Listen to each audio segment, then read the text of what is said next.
The girl started screaming because she suddenly found herself on a desert island, completely unable to understand how this had happened. She had a hard time coming to terms with this because she had no idea where exactly she was or why there was no one around. It all started when she found a discarded novella on the street that she would not have paid attention to before. She got engrossed in reading it and ended up getting hit by a car without even realizing how it happened. The book began with the main character being a great saint, and next to her were 5 male characters. The author described in vivid detail how they survived for a whole year on this patch of land, imbued with magic. This novella, among other things, was filled to the brim with very hot romantic scenes. Simply put, it had an 18+ rating, so it generated a lot of interest among readers. But the worst thing was that she was not reborn as the main character. She possessed Margaret, who was a villain.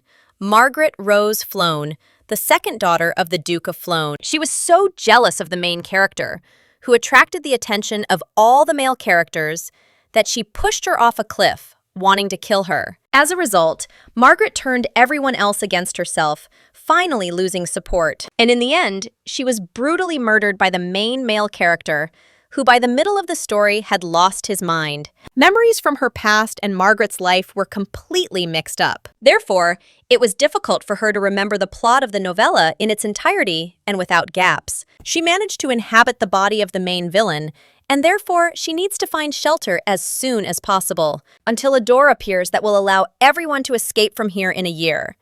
She especially needs to avoid the Crown Prince. After all, it was he who hated Margaret more than anyone else and did not hide it. The main male character of the novel was the Prince of the Langrid Empire, Edward Astor Klaus Langrid. So she had absolutely no idea what the hell he was doing here. He looked a little nervous, and Margaret was in serious trouble from the start. The difficulty level of survival just skyrocketed and kept rising. Then she thought that if Edward was here, it meant that everything was happening at the very beginning of the story. Edward opened his eyes and realized that he was lying on a sandy beach, feeling very irritated. She didn't have time to think. The situation was developing too quickly. She tried to run away, but suddenly a man, who appeared out of nowhere, grabbed her by the leg. She, of course, didn't expect this, so she lost her balance and fell. He was even able to remember her name, and as she already knew, this man was very cruel. He asked Margaret where exactly she was trying to escape to in such a hurry.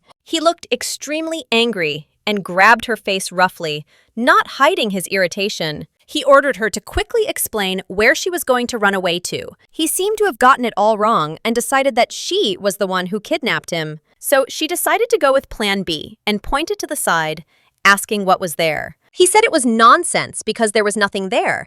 But at that moment, the girl was able to escape from his hands. But he managed to grab her again quite quickly and sharply, not allowing her to run far. He asked if she really thought he was going to joke around with her. Therefore, he ordered to immediately tell what was happening.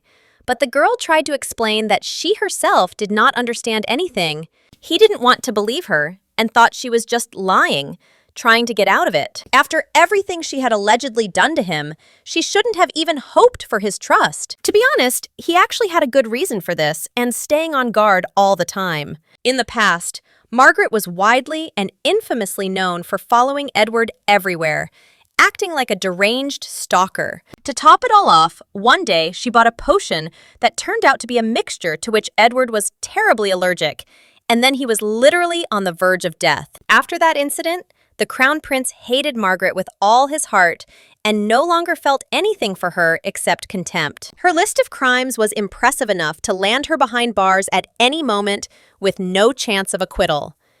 But thanks to the enormous influence of the Duke, her father, Margaret always managed to get away with it and avoid punishment. The fact that Edward was born to a commoner servant also played a role, which lowered his position at court. Margaret, however, was not ashamed and declared that he had completely misunderstood everything and drawn the wrong conclusions. Her family was indeed powerful, but why would she kidnap the empire's crown prince if it seemed completely absurd? He noted that this did make sense, which meant that Rodvan's allies could have been involved. Rodvan was the same excommunicated former crown prince whose title Edward now held. Perhaps there really were no political reasons for this, and everything was much simpler. But she would think about all this later.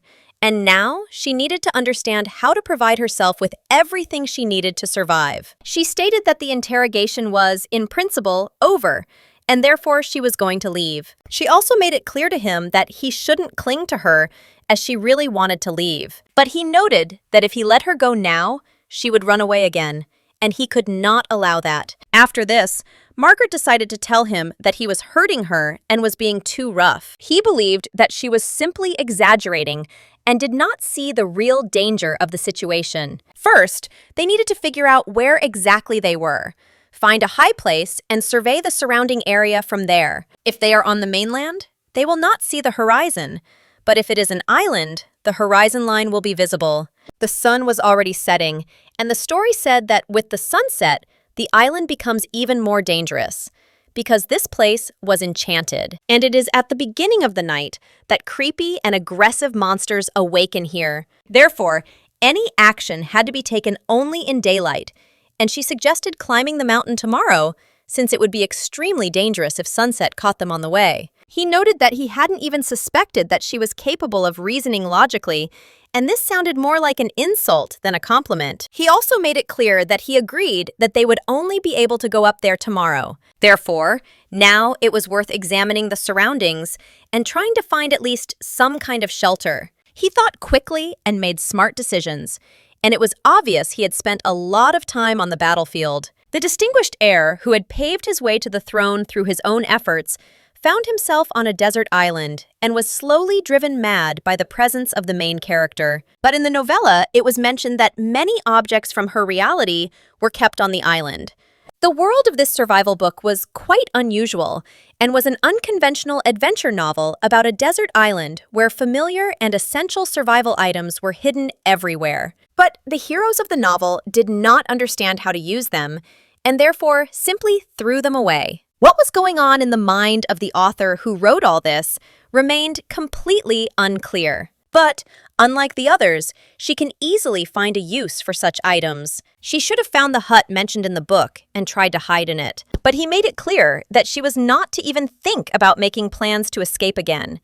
And she immediately felt awkward. It's better to deal with one person who hates her than with a whole crowd of other heroes who have similar feelings for her. But suddenly, he announced that he had found something useful. He swung his stick through the air with all his might, causing dry leaves to fly in all directions. Apparently, he imagined something, and this stick would be quite suitable as a weapon for the time being. But overall, it was no different from the previously found branches. He made it clear to her that she should not stand there like a pillar as they continued to explore the area. Things were looking bad, as the sun would soon set completely. At the end of the beach, they came across a high cliff, so they had to turn towards the forest. But one couldn't go there after sunset, and she remembered that very well. So she suggested that perhaps they should return to where they came to their senses. And immediately after these thoughts, they heard a loud and drawn-out roar from the depths of the forest. Then she realized it was just a wolf howl, but that didn't make her fear any less. She couldn't believe that they could actually die right now. After all, according to the plot, the monsters were supposed to appear only at night, but now it was still evening. Therefore, she did not understand why they could attack now, violating the logic of the novel. The girl was very scared and jumped back sharply, feeling fear grip her body. But suddenly, Edward grabbed her and covered her with his body, standing between her and the danger. He dealt with this wolf very deftly, acting quickly and without unnecessary movements. Margaret was shocked. He killed the wolf with one blow, simply with a stick and without hesitation. This is the strength of the main male character of the novella, which was previously only read about on the pages. But Edward seemed to have some traumas from the past connected with blood, which she only knew vaguely about. So, looking at him, she was a little surprised by his calm and collected manner. He let go of her, and because of this, she couldn't hold on and fell to the ground. Then she realized that she shouldn't have thought about him too much. She had her own problems up to her neck, and they did not give her any peace. But she didn't understand how this could be. The sun hadn't set yet, and the monsters had already appeared. Perhaps what was more important was not the night itself, but other conditions. The problem was the lack of light. The monsters could only move at night, And since darkness was everywhere, they became active at this time of day. It turns out that she had every chance of simply not living to the point where she could find shelter. The gentleman noticed that she was a little worried, so he paid attention to her. Apparently, she still hasn't recovered from the shock she experienced. He thought that noble people did not often find themselves in such situations. So he said that he had noticed such a monster in advance and decided to ask how she was feeling. She asked him again what he was talking about, and he carefully touched her face. He noted that he was asking because she looked like she was about to give up the ghost. Just a minute ago, he pushed her away, and now his behavior has completely changed. He asked if she was okay and continued to hold her face in his hands. Perhaps, when he saw her, he remembered an early comrade in arms from the past. So she said that everything was fine with her, and there was nothing to worry about. He clarified that she understood that she was still under suspicion, and that upon returning to the Empire, she would be thoroughly interrogated, so she should not die without his permission. But Margaret did not understand what interrogations were being discussed, because she was not guilty of anything. He told her to get up quickly because this place was not safe. For some reason, this attitude towards her made her feel a little calmer. After some time, they finally finished their preparations and made a temporary tent. The gentleman motioned to Margaret to come in and sit down on the laid-out leaves. He was polite even to the girl he hated, and she noted his impeccable etiquette. He also warned her to stay as far away from him as possible and not to move closer, as he had no intention of sleeping next to her. The girl began to be cheeky, making it clear that it was mutual and that it was unknown what might come into his head. She accidentally addressed him informally and immediately apologized, explaining that she meant His Highness. But after that, he still lay down next to her, without moving away so much. She felt very cramped and awkward, so she asked him if he wanted a drink. The gentleman replied that if she ever thought of trying to escape again, he would not allow her to do so and would watch her every step. But the girl noted that they hadn't even drunk regular water today, and if they lost consciousness from dehydration, they could die before they even made it home. He said he was warning her for the last time, but when he saw the expression on her face, he couldn't raise his voice at her. She promised that she would return very quickly and would only go away briefly to find something to drink. She said she was going for coconuts, although she didn't really know what kind of fruit it was. It turned out to be a fruit that grows on palm trees, and its juice quenches thirst well and gives strength. She found one that looked ripe and tried to pry it open with whatever she had at hand. Eating overripe fruit can cause diarrhea, which can lead to dehydration much faster. The girl couldn't believe her eyes when she saw him split a coconut with his bare hands. After this, he calmly handed the opened fruit to her. She stuttered for a moment in shock and was unable to collect her thoughts for a moment. She was amazed at his incredible grip and hidden strength. After taking a couple of sips, she said that she had checked the juice and that it was safe to drink. The gentleman just watched how beautiful she looked when she drank coconut water. The Margaret he had been watching closely all day was strikingly different from the girl he had known before. How does the daughter of a rich duke, bathed in luxury from birth, know how to build a hut? And what fruits are best for quenching thirst in the wild? Whether he even knew this man was now a big question. She looked like an angel, and when she suddenly turned to him, he involuntarily felt embarrassed. He turned to my lady and noted that it seemed to him as if there was a completely different person in front of him. Margaret noted that people tend to change over time, especially when they find themselves in an emergency and dangerous situation. She was going to deny everything until the very end. He had already begun to interrogate her as a suspect, and it was worth it for him to find out that she had moved into this body from the earthly world. He wouldn't understand anything and would decide that everything that was happening was her doing. However, he said that he didn't think so. This happens extremely rarely, but judging by the way she behaves, and what decisions does she make in difficult situations, perhaps there is some sense in her words. He noted that the Lady Margaret he had known before would never have remained calm in such a situation. After this, he decided to go to bed, considering the conversation over. The first interrogation went well, and she was finally able to breathe a sigh of relief. But she still didn't understand how to fall asleep now, because from such a distance, she could hear Edward's every breath. She didn't understand how she could sleep peacefully next to him, because this creature seemed like an unusual animal. There was a distinct energy emanating from him, similar to that of a monster. But for some reason, he was still unable to summon his aura sword. It is a blade created from a pure flow of energy. It's not surprising, because in the original, it was said that magic and holy power do not work on this island.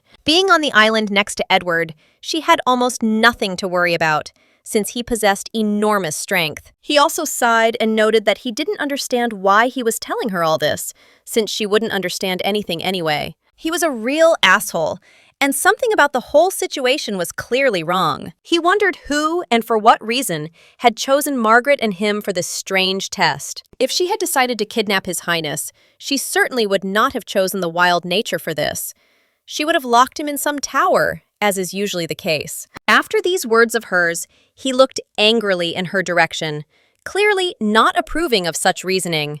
Of course, she was only guessing and had no real intention of doing anything like that. She also asked him what he was doing before he came here, and it turned out that he had a lot of paperwork accumulated, so he was just in his office. She asked if he had noticed anything else besides all this suspicious stuff. He remarked that he felt as if she was interrogating him, and she did not deny it. Edward noted that the end of the year, the busiest season of work, was approaching, and as far as he remembered, he had not left the palace for about a month. He was a real workaholic, and then asked what the lady had been doing then. She said that at the time, she was sitting at home and in complete delight circling around his huge portrait, which she had difficulty reaching. But he didn't need to know about it. So she limited herself to saying that she was simply enjoying her time in one of the salons on their estate. She too could not remember the details exactly, although she had communicated with many representatives of high society. He suggested that they finish with these peculiar interrogations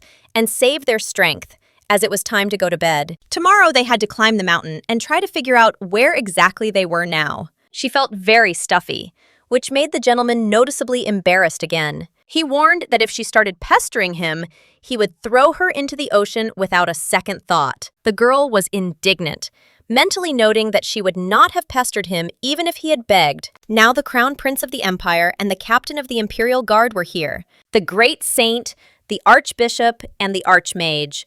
And all these people ended up in one place. Since so many influential people had gathered here, it meant that the person behind all this was clearly targeting more than just Edward. The novella said that everyone was supposed to wake up in different places. While Edward and Margaret were sorting things out on the beach, they were unexpectedly bumped into by Juliana, the main character. That is, from the very beginning, the story went completely differently than it should have. And the worst thing was that she never finished reading the book. Since the plot changes, it might not be safe to be in that hut. In that case, they should have found the hut and taken all the useful items from there, and then go in search of the underground shelter that the heroine was supposed to discover next. According to the plot, and closer to the end of the first volume, Juliana, in addition to the hut, finds an underground shelter, but the heroes ignore it and enter the open portal door. Perhaps all of this was just a long dream, and tomorrow she will wake up in her bed. If that happens,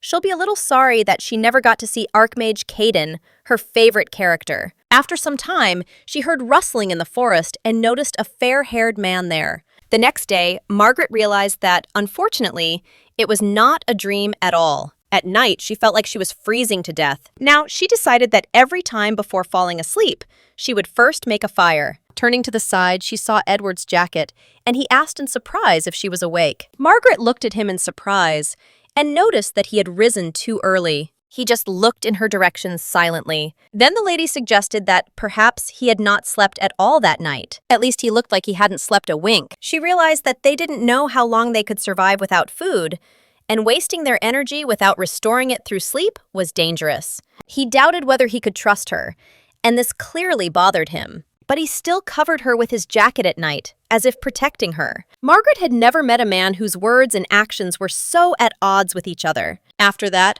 her stomach growled loudly, attracting attention. So she suggested that we first eat a coconut to restore our strength, and then continue on our way. When they climbed the mountain and dawn broke, it became clear that this was indeed an uninhabited island. And at that moment, she realized that she was inside a cursed novella with an 18+ rating. Suddenly, Edward hit his fist and screamed that this was a curse, and this island was really damned. He had no idea where they were. Moreover, he didn't understand who had sent them here and was completely confused. For the first time, Margaret saw Edward so broken and lost. But she herself was not in the best position, and her strength was also leaving her. There was still a whole year left before the doors appeared, and it seemed like an eternity. The question of whether she could survive among men who were slowly going crazy was becoming more and more acute, and she had to run before Edward started to panic. However, she had already spent all her strength to climb here, and fatigue was making itself felt. His condition was deteriorating, and insanity could set in much faster than they expected. She was a former scout camp instructor and knew how to stay calm in critical situations. And she couldn't allow herself to leave things as they were. The escape could wait. First, she needed to calm Edward down. She extended her hand to him, reminding him that they now knew for sure that this was Paulina Island, and suggested that they go down peacefully in order to survive and return home. Edward had a wealth of experience in combat and on the battlefield, which inspired respect, but he had not slept all night and was completely exhausted, which made him vulnerable. Margaret understood that he was now in no condition to think clearly and make decisions. She decided that they should move on. Otherwise, they might run into dangerous creatures. Suddenly, he actually took her hand, and this surprised her greatly. She hadn't expected at all that the man she had previously hated would show such caution. What confused her even more was that he seemed to thank her, and she stood there in confusion. She immediately thought that he might have understood everything wrong, but he turned away as if he hadn't heard anything.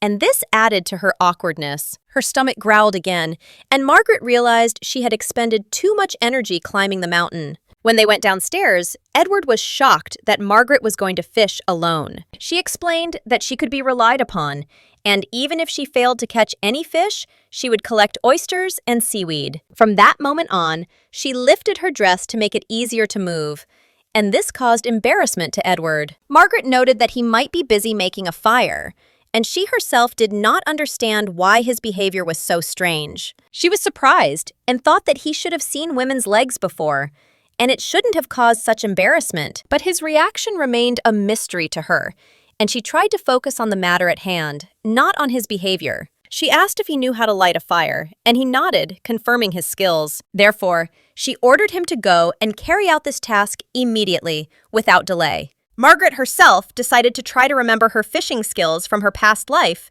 in order to apply them here. The creatures described in the story, in addition to the wolves that attacked them yesterday, seemed quite dangerous. Dangerous snakes and various reptiles lurked in the bushes and on the shore. Otherwise, the island was little different from the real world she was used to. You can't survive for long on coconuts alone.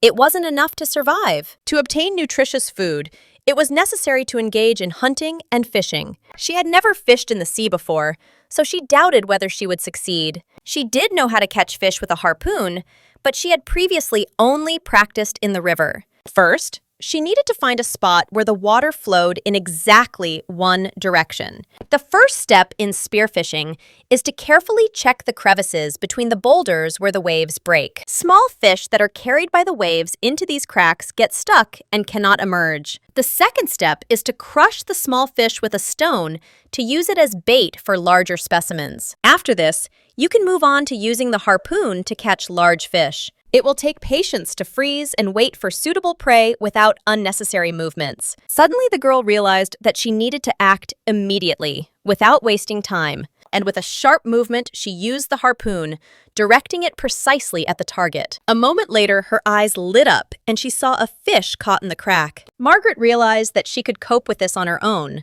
without outside help. She simply couldn't believe that she got it right the first time, which made her incredibly happy. While living in Korea, she realized that she loved challenging hikes, but she didn't think much about it at the time. Now she felt that she was made to survive in the wild, although she herself did not understand why this made her so happy. Meanwhile, there was a gentleman standing behind whose hands the firewood suddenly fell out. Margaret turned around and he was simply shocked, not knowing where to look. She wondered how long he had been standing there, and this made her a little embarrassed. She decided to pretend she hadn't noticed him and continued to concentrate on fishing. After some time, the gentleman prepared the vatra himself, admitting that he was impressed by her skills. He didn't even think that she could catch fish and cut it up so skillfully. Margaret believed that any fisherman could do this, and even made a knife, carved from wood. Then she remembered that in the original, the main character ate the food that Edward caught for her. But here she completely entered into hunter mode and dealt with everything herself, without relying on him. She was doing what Edward usually did, and it felt both unusual and pleasant at the same time. Even though she was the one who suggested it first, she still felt some discomfort inside. He noticed her displeased look and thought that something had happened, although she did not show it. But the lady simply turned away, saying that nothing special had happened, hiding her emotions. After that, he came very close, and Margaret again felt embarrassed and slightly nervous. He looked her straight in the eyes, and the lady felt her embarrassment increase many times over. He noted that she was easily frightened, and this amusingly surprised him. After that, he gently stroked her head, trying to calm her down and reduce the tension. Today, he watched her out of curiosity, trying to understand her behavior and reactions. Margaret became even more embarrassed, and he noted that from tomorrow on, he would take over the fishing himself, relieving her of some of the burden. These words made the woman even more embarrassed and feel slightly confused. She almost succumbed to his charm. It was impossible to remain calm in the face of such closeness and such a beautiful face. Her heart nearly jumped out of her chest, and she had to pull herself together to keep from losing control. Sitting next to him, the girl realized that hidden feelings were already beginning to emerge between them that were difficult to ignore. She handed him a large fish, realizing that he needed more energy to restore his strength. She added that there was no Langrid Empire here, and he could not relax and feel completely safe. But the guy replied that she didn't have to bother because he understood the situation perfectly well and was ready to act himself. He suggested that she try it herself first, and then they could eat it together, sharing the effort. He said that he understood how scared the girl was, finding herself in this strange and alien place, and promised to do everything so that she could get out of there. The girl listened to his words, thinking about what was happening, trying to understand why the guy could not grasp her thoughts and feelings. The young man himself seemed to be stepping on her throat with his words, creating contradictions between his promises and actions. Although she had read enough to understand what was happening on the island, she didn't even know if anyone had survived the incident. Suddenly, the young man jumped up abruptly. His abrupt movements confused the girl. She tried to understand what caused such a reaction. The lady looked at him attentively, not understanding the essence of his words, and he, noticing her bewilderment, expressed distrust of her assumptions. He explained that he would leave her only if he decided to do so himself, emphasizing his power over the situation. Hearing this, the girl was stunned.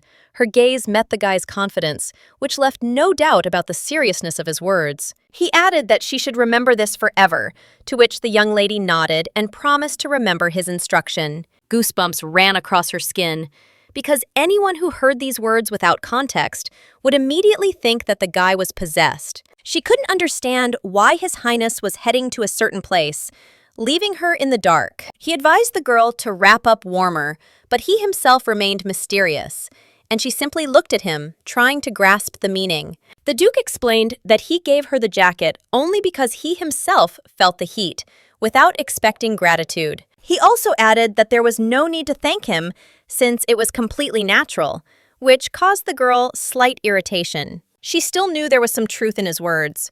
Sitting with the fish in her hands, she doubted whether Edward's attitude towards Margaret had changed in just one day. Suddenly, a slight smile appeared on her face, because now she knew that she would not freeze at night, and this brought some relief. The Duke entered the tent and immediately noticed a strange scene that attracted his attention in an unusual way. The girl seemed to have slept poorly, and it was clear that she was cold. Her body was shaking from fatigue and tension. It's strange, because the jacket was given to her for warmth, but she didn't use it properly and didn't want to disturb the Duke. Suddenly, he heard a voice speaking to him with irritation.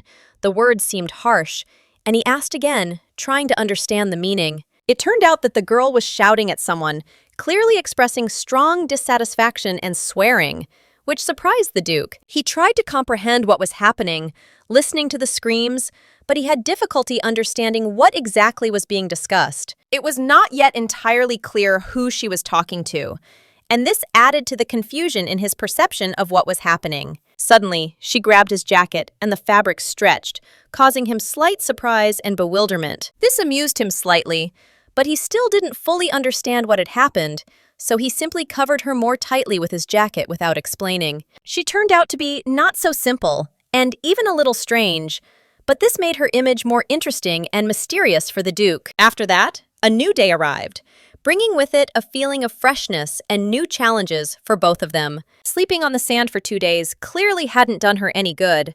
Her body felt stiff. Her muscles seemed to be numb from discomfort. The Duke came up from behind and noted that her beloved had done a good job, praising the work done with respect. Because of this, the girl became very scared and asked what they were talking about, her eyes expressing surprise and slight fear. He asked her if she had forgotten what she had said yesterday, when she had expressed her emotions very vividly and called him obscene words. Continuing the conversation, he recalled how she had cried and hugged her jacket yesterday, emphasizing the emotional tension of what was happening. He noticed that, among other things, she swore like a drunken sailor, and this frightened the lady, making her very nervous and confused. At that moment, she realized that what was happening was not a dream at all, and she was completely confused, not understanding what he meant. Edward noted that she was only pretending to be a saint and innocent, although her background and upbringing made her capable of harsh words and daring actions. It seemed that all this could have been a dream, but he was not ready to agree with such a thought, leaving doubts in his head. He said that if she was so ashamed of what happened, he would pretend that he had not heard anything, so as not to complicate the situation. Besides, she was always a lady with slightly strange habits, which gave her behavior a special unpredictability. After this, he turned around, calmly noting that he was not particularly surprised, since much of it was predictable. She felt that there was hidden mockery in his words, especially when he called her a weirdo, which slightly hurt her pride. He added that he would henceforth support her interests and protect her position, as if carefully covering up her weaknesses. The lady became very embarrassed, blushing, and tried to explain that he had understood everything incorrectly and had misinterpreted her actions. Over time, she handed him the jacket and was grateful that he had kindly lent her the item at the right time. Edward looked at her with a slight question and said that in his place, anyone would have done the same thing, without hesitation. He also noted that if she needed help, she could immediately contact him because he was ready to support her in any situation. He said that he would be happy to help her in any difficulties, and she could fully rely on his support and strength. Margaret said that in this situation, she is thinking about how best to ensure survival in the difficult conditions of the island. To do this, they will have to go to another island where conditions may be more suitable and safe for both of them. He said that they should first leave some kind of sign for anyone who might be looking for them, so that they don't get lost or trapped. If they go into the forest, their chances of survival will increase significantly, as there will be more shelter and opportunities to hide. But finding help in these places would be difficult, and his words made sense in warning of potential difficulties. They would not be able to leave this island until the door that could become the only exit opened. If she tells Edward everything, it will only increase his suspicions and complicate their mutual understanding and trust. Now, there is practically no choice, and they will have to act independently, taking full control of the situation. She said she felt it was right to split up to increase her chances of survival and success in finding a way out. Hearing this, he felt real horror, realizing that such a plan could be dangerous and required special care. She added that she was sincerely grateful to him for saving the monster, showing care and attention to someone else's life. She enjoyed working with him, even though their time together was rather short, but memorable. She said goodbye, but he grabbed her shoulder sharply, making her stop and realize that it wasn't over yet. He reminded her that he had warned her yesterday and that she should act only when he gave her permission so that everything would be safe. The lady said that she remembered these words, but now their paths had diverged, and everyone must go their own way, following their own decisions. This decision was logical, and he should have realized for himself that separation for the sake of safety and survival was necessary. The threat of monsters has not gone away, which means you need to find shelter in the forest before sunset to stay alive. If they continue to remain on the beach, they risk missing the door's appearance, which will ruin their chances of escaping the island's trap. She needed to find a safe haven or cabin to both uncover the island's secret and understand why she ended up in Margaret's body. The gentleman looked closely at Margaret and expressed interest in why she considered such a dangerous decision logical and justified. Margaret suddenly came closer to him, her gaze hard, and she noted that he was only saying this because he was concerned for their safety. He was genuinely worried that the girl might get into trouble. Although, in reality, the danger was not as real as it seemed to him at first. His main goal was to keep Margaret under surveillance, as his trust in her was high, but caution remained an important part of his plans. Margaret decided to explain that she was stronger than she seemed at first glance, and reminded him that he had already seen how she was able to cope with difficulties. The gentleman, after listening to her, confirmed that they would still go together, not leaving her alone on this dangerous path. And this decision was final. He planned to walk alongside her while continuing to look for ways to send a distress signal to increase the chances of being rescued from the island. The main idea was clear. He wanted to get off this island with her, sharing the dangers and caring for Margaret's safety. Incredibly, he himself made the decision to go with her, overcoming his own resistance and the doubts that were accumulating in his soul. Perhaps during these days, his former hostility towards Margaret had eased a little, and his emotions had begun to change, leaving room for respect and cautious sympathy. Margaret considered this an excellent decision, since a joint path increased her chances of success and gave her the opportunity to demonstrate her skills. If she can win Edward's trust, her own future could also change dramatically, opening up new opportunities and paths. Margaret calmly pointed her finger to the side, drawing attention to a certain place where shelter or a safe path could be found. The gentleman focused on her gesture, and she noted that there was a cave visible in the rock that could be a reliable shelter option. The road to the cave was difficult and required caution, but it remained the safest and most sensible option among all the others. He speculated that her skills and endurance were acquired through her upbringing in the Floan family, where she was prepared for difficult challenges. Margaret didn't even know how to react to such an assumption because her training and experience were much broader and deeper than he thought. So she decided to first tell him about her comprehensive education, without revealing all the details right away, and then deal with his reaction. She didn't see the point in informing him about everything completely, preferring to keep some of the information to herself, leaving an element of surprise. The gentleman remarked that it turned out that the Duke, her father, really valued her very much, and it was surprising that she had to undergo such strict and cruel training. He admitted that he had underestimated her abilities, and now realized that her skills were much stronger than he had originally thought. Margaret didn't understand why he suddenly became so serious, but she noted that now all her skills were put to good use, and that was important. It can be said that all the training was not in vain, and now it is even more important to hurry, because it will start raining soon, and they need to act faster. If they hesitate and wait, they risk getting stuck in the mud, making movement virtually impossible and increasing the danger for both of them. At that moment, Margaret caught on a branch and did not immediately understand how it happened, feeling a sharp loss of balance and sudden fear. Having hit herself very painfully, she realized that the damned dress had caught on a branch, and this had caused her to fall, adding to the troubles on the way. He immediately rushed to her side to make sure she was okay, checking her condition and readiness to continue on her way. The gentleman extended his hand to her, asking if she could get up on her own, trying to assess the extent of her injury and her ability to move. Margaret rose, but her leg was injured, and she tried to hold on despite the pain and discomfort that prevented her from walking freely. She admitted that her leg hurt, but tried not to show weakness, realizing that every minute was important on the way to safety. Edward suggested that she sit down on a branch to catch her breath and ease the pain a little, giving her time to regain her strength before continuing on her way. He watched her, and Margaret felt a slight tickle from his attention, which caused her mixed feelings, but she tried to concentrate. He noticed that he now understood why she moved so slowly and appreciated her efforts, acknowledging that the movement was not easy for her. Realizing this, he asked her forgiveness for not taking her condition into account, admitting his mistakes and demonstrating concern for her safety. He decided to take her in his arms to carry her further, making her journey easier and preventing further injuries, showing care and determination at the same time. This left Margaret very confused,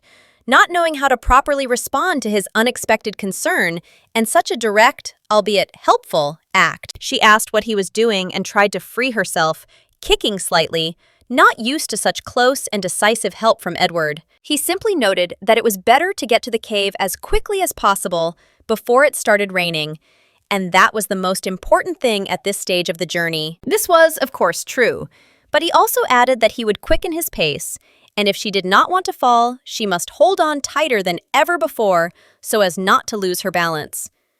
Margaret felt a slight shyness, and this made her involuntarily press closer to him, feeling his confidence and warmth, which gave at least a little peace. However, such closeness turned out to be almost excessive. Clouds began to thicken above their heads, creating a tense atmosphere, as if nature itself was warning of impending danger. Suddenly, they noticed a raven flying low above them. Margaret thought it might be related to Edward, who turned out to be the novella's protagonist and was attracting strange events. She felt significantly calmer around him.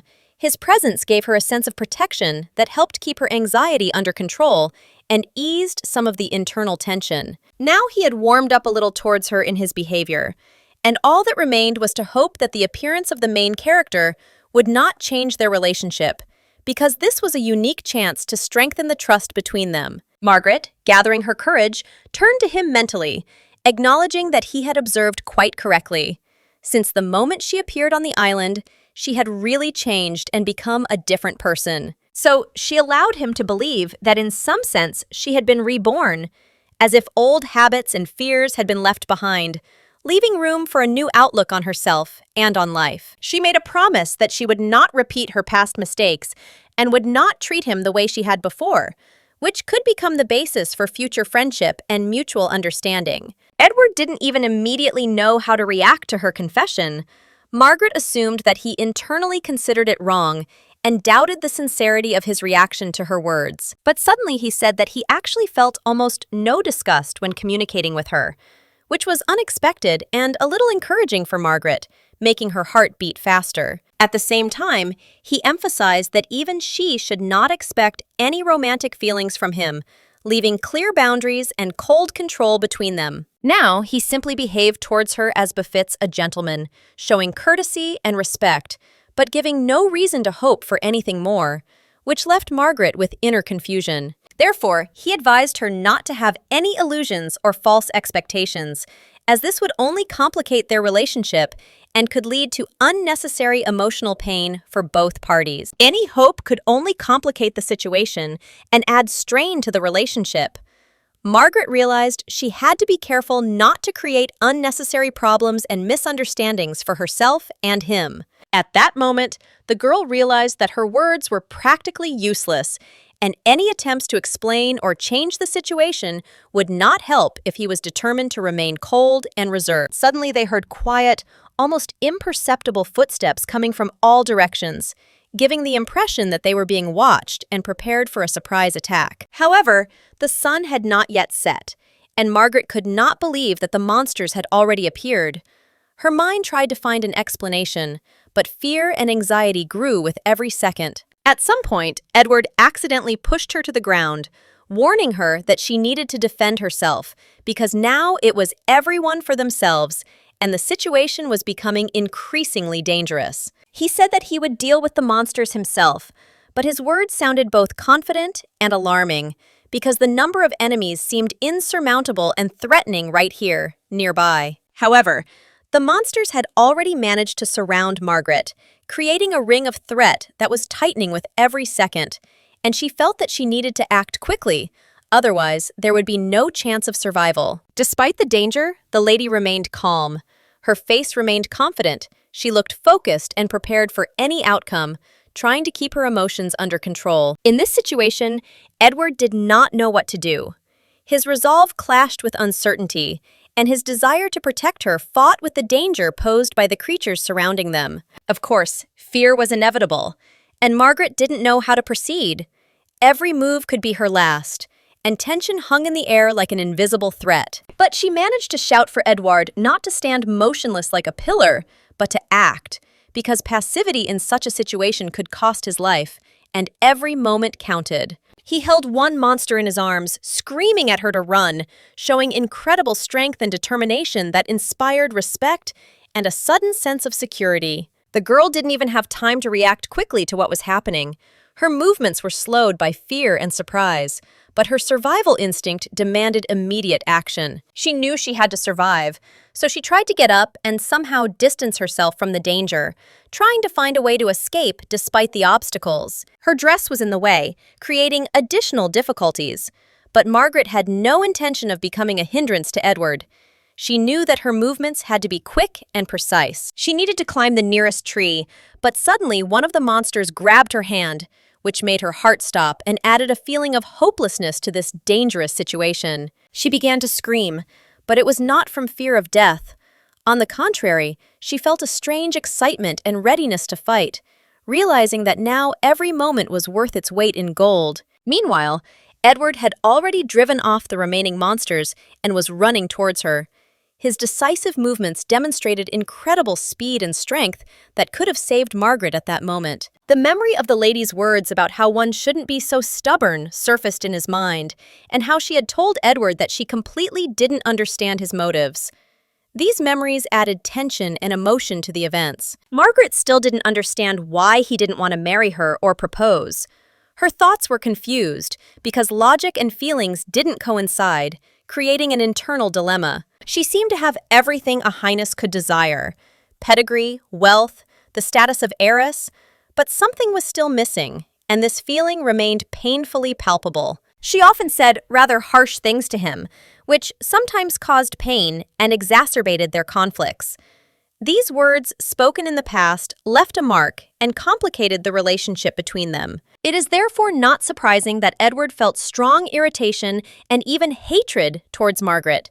Past grievances and misunderstandings created a barrier that was difficult to overcome. Although he could partially soften his hatred, it was impossible to completely rid himself of negative emotions. The past remained a shadow over their communication. There was no hope of warm feelings on his part.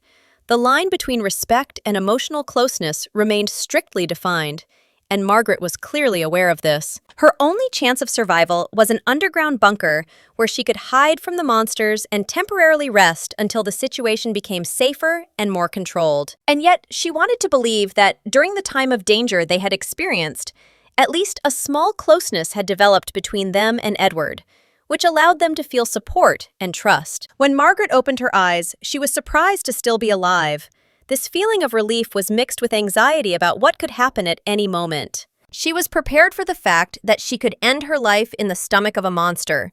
But, to her surprise, survival turned out to be real, and this made her rethink her own possibilities. She didn't understand how it had happened, but she saw a pool of blood in front of her and realized that someone had been hurt in the battle.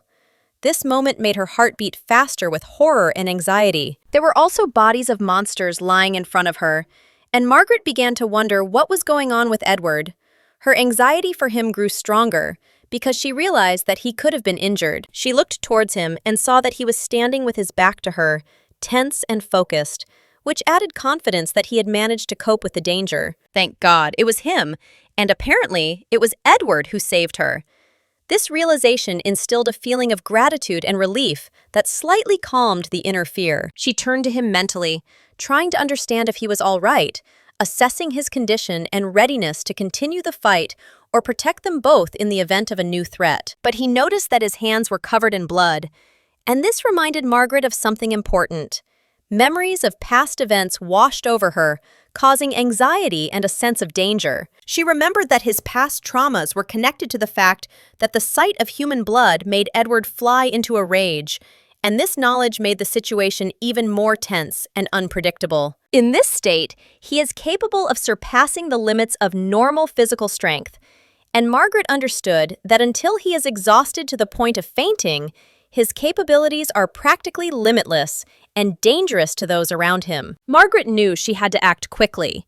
If she delayed, the target of all the dangers would shift to her, and the consequences would be fatal. She turned to Edward with a request for forgiveness, realizing that only a peaceful step could at least slightly calm his anger and maintain control of the situation. Edward immediately turned his attention to her, and Margaret took advantage of the moment to stun him, using the surprise that gave her a chance to escape. A moment later, the crown prince was already lying on the ground, powerless and confused, and around them there was only silence, broken by the noise of the wind and the sounds of the forest. Margaret understood that if Edward regained consciousness in this state, he would certainly become a threat to her, and this could turn into a tragedy. She tried to lift him onto her back and drag him to safety, but the weight and the injury made it an incredibly difficult test, even for her strength and endurance. Her head was in complete disarray. She couldn't understand how she had ended up in this place and how she had dealt with the previous difficulties that had led her here. With great effort, Margaret pulled him out of the forest and into the safety of a cave, where they could at least catch their breath and assess his condition without unnecessary danger. And then she noticed that his wounds were much more serious than she expected. And now every step she took required the utmost caution and concentration. There were growls and hisses all around, and the fangs and claws of the forest monsters showed that an encounter with them could be fatal, and some of them could be poisonous. Margaret decided to tear off a piece of her dress to make a temporary bandage on the wound and stop the bleeding, realizing that every minute of delay was life-threatening. There was no time for long deliberation. It was necessary to act quickly and provide first aid that could save Edward before it was too late. Now, all that was left was to hope that the wound had not become infected, as the slightest contamination could have turned the situation into a mortal threat for the prince. Margaret also noticed a familiar plant growing in the cave. She realized that it could be useful for healing and preventing infection of the wound. She looked closely at the plant and instantly realized that worse consequences could occur if its properties were not used in a timely and correct manner. Now, all that remained was to wait for Edward to come to his senses. But if he remained in a state of rage, she would be in mortal danger, and no plan would work. Margaret looked at the rope and immediately thought about how best to use it to keep the prince and herself safe without causing unnecessary harm. She decided to tie him up just in case, to prevent any sudden movements and minimize the risk until his condition and intentions were determined. After some time, Edward opened his eyes, but did not understand where he was or why he was tied up. Rage and confusion completely took over his mind. He was confused, not understanding what was happening, and the rage inside him was growing, turning the situation into a dangerous moment for both sides. Margaret noticed that he was gradually coming to his senses, and this gave him a chance to control it if he acted carefully and directed his emotions correctly. She watched him, trying to understand how he was feeling, and tried to assess his condition without unnecessary stress and danger to herself. Edward immediately expressed his incomprehension and rage with a cry, not understanding why he was tied up and who allowed her to do this, filling with fear and irritation. He demanded to be released from the rope immediately, trying to suppress the feelings of confusion and anger that made the situation extremely tense. He seemed to still be in a state of rage, so Margaret decided to explain with her gesture that he needed to remain calm for his own safety. If he moved too much, the wounds might open up and cause blood loss. But he tried to break the rope, not realizing that it was life-threatening. He couldn't understand what was happening, but Margaret pointed to his mouth and gestured for him to be silent, trying to control the situation without words so as not to provoke another outburst of rage. She made it clear that resistance must be stopped immediately in order to preserve the prince's health and life, showing that it was in his own interests. He had to remain calm because her actions were for his benefit, even if he didn't realize it yet and felt dissatisfied. Edward was confused, not understanding why Margaret was behaving so strangely and unusually, although her intentions remained kind and cautious. Margaret noticed that he finally listened to her instructions, although it caused him a slight embarrassment and uncertainty, which she had not expected at all. She had certainly never seen such a development of events in her previous observations, and the situation remained tense, requiring the utmost attention and caution. At this moment, everything was relatively calm,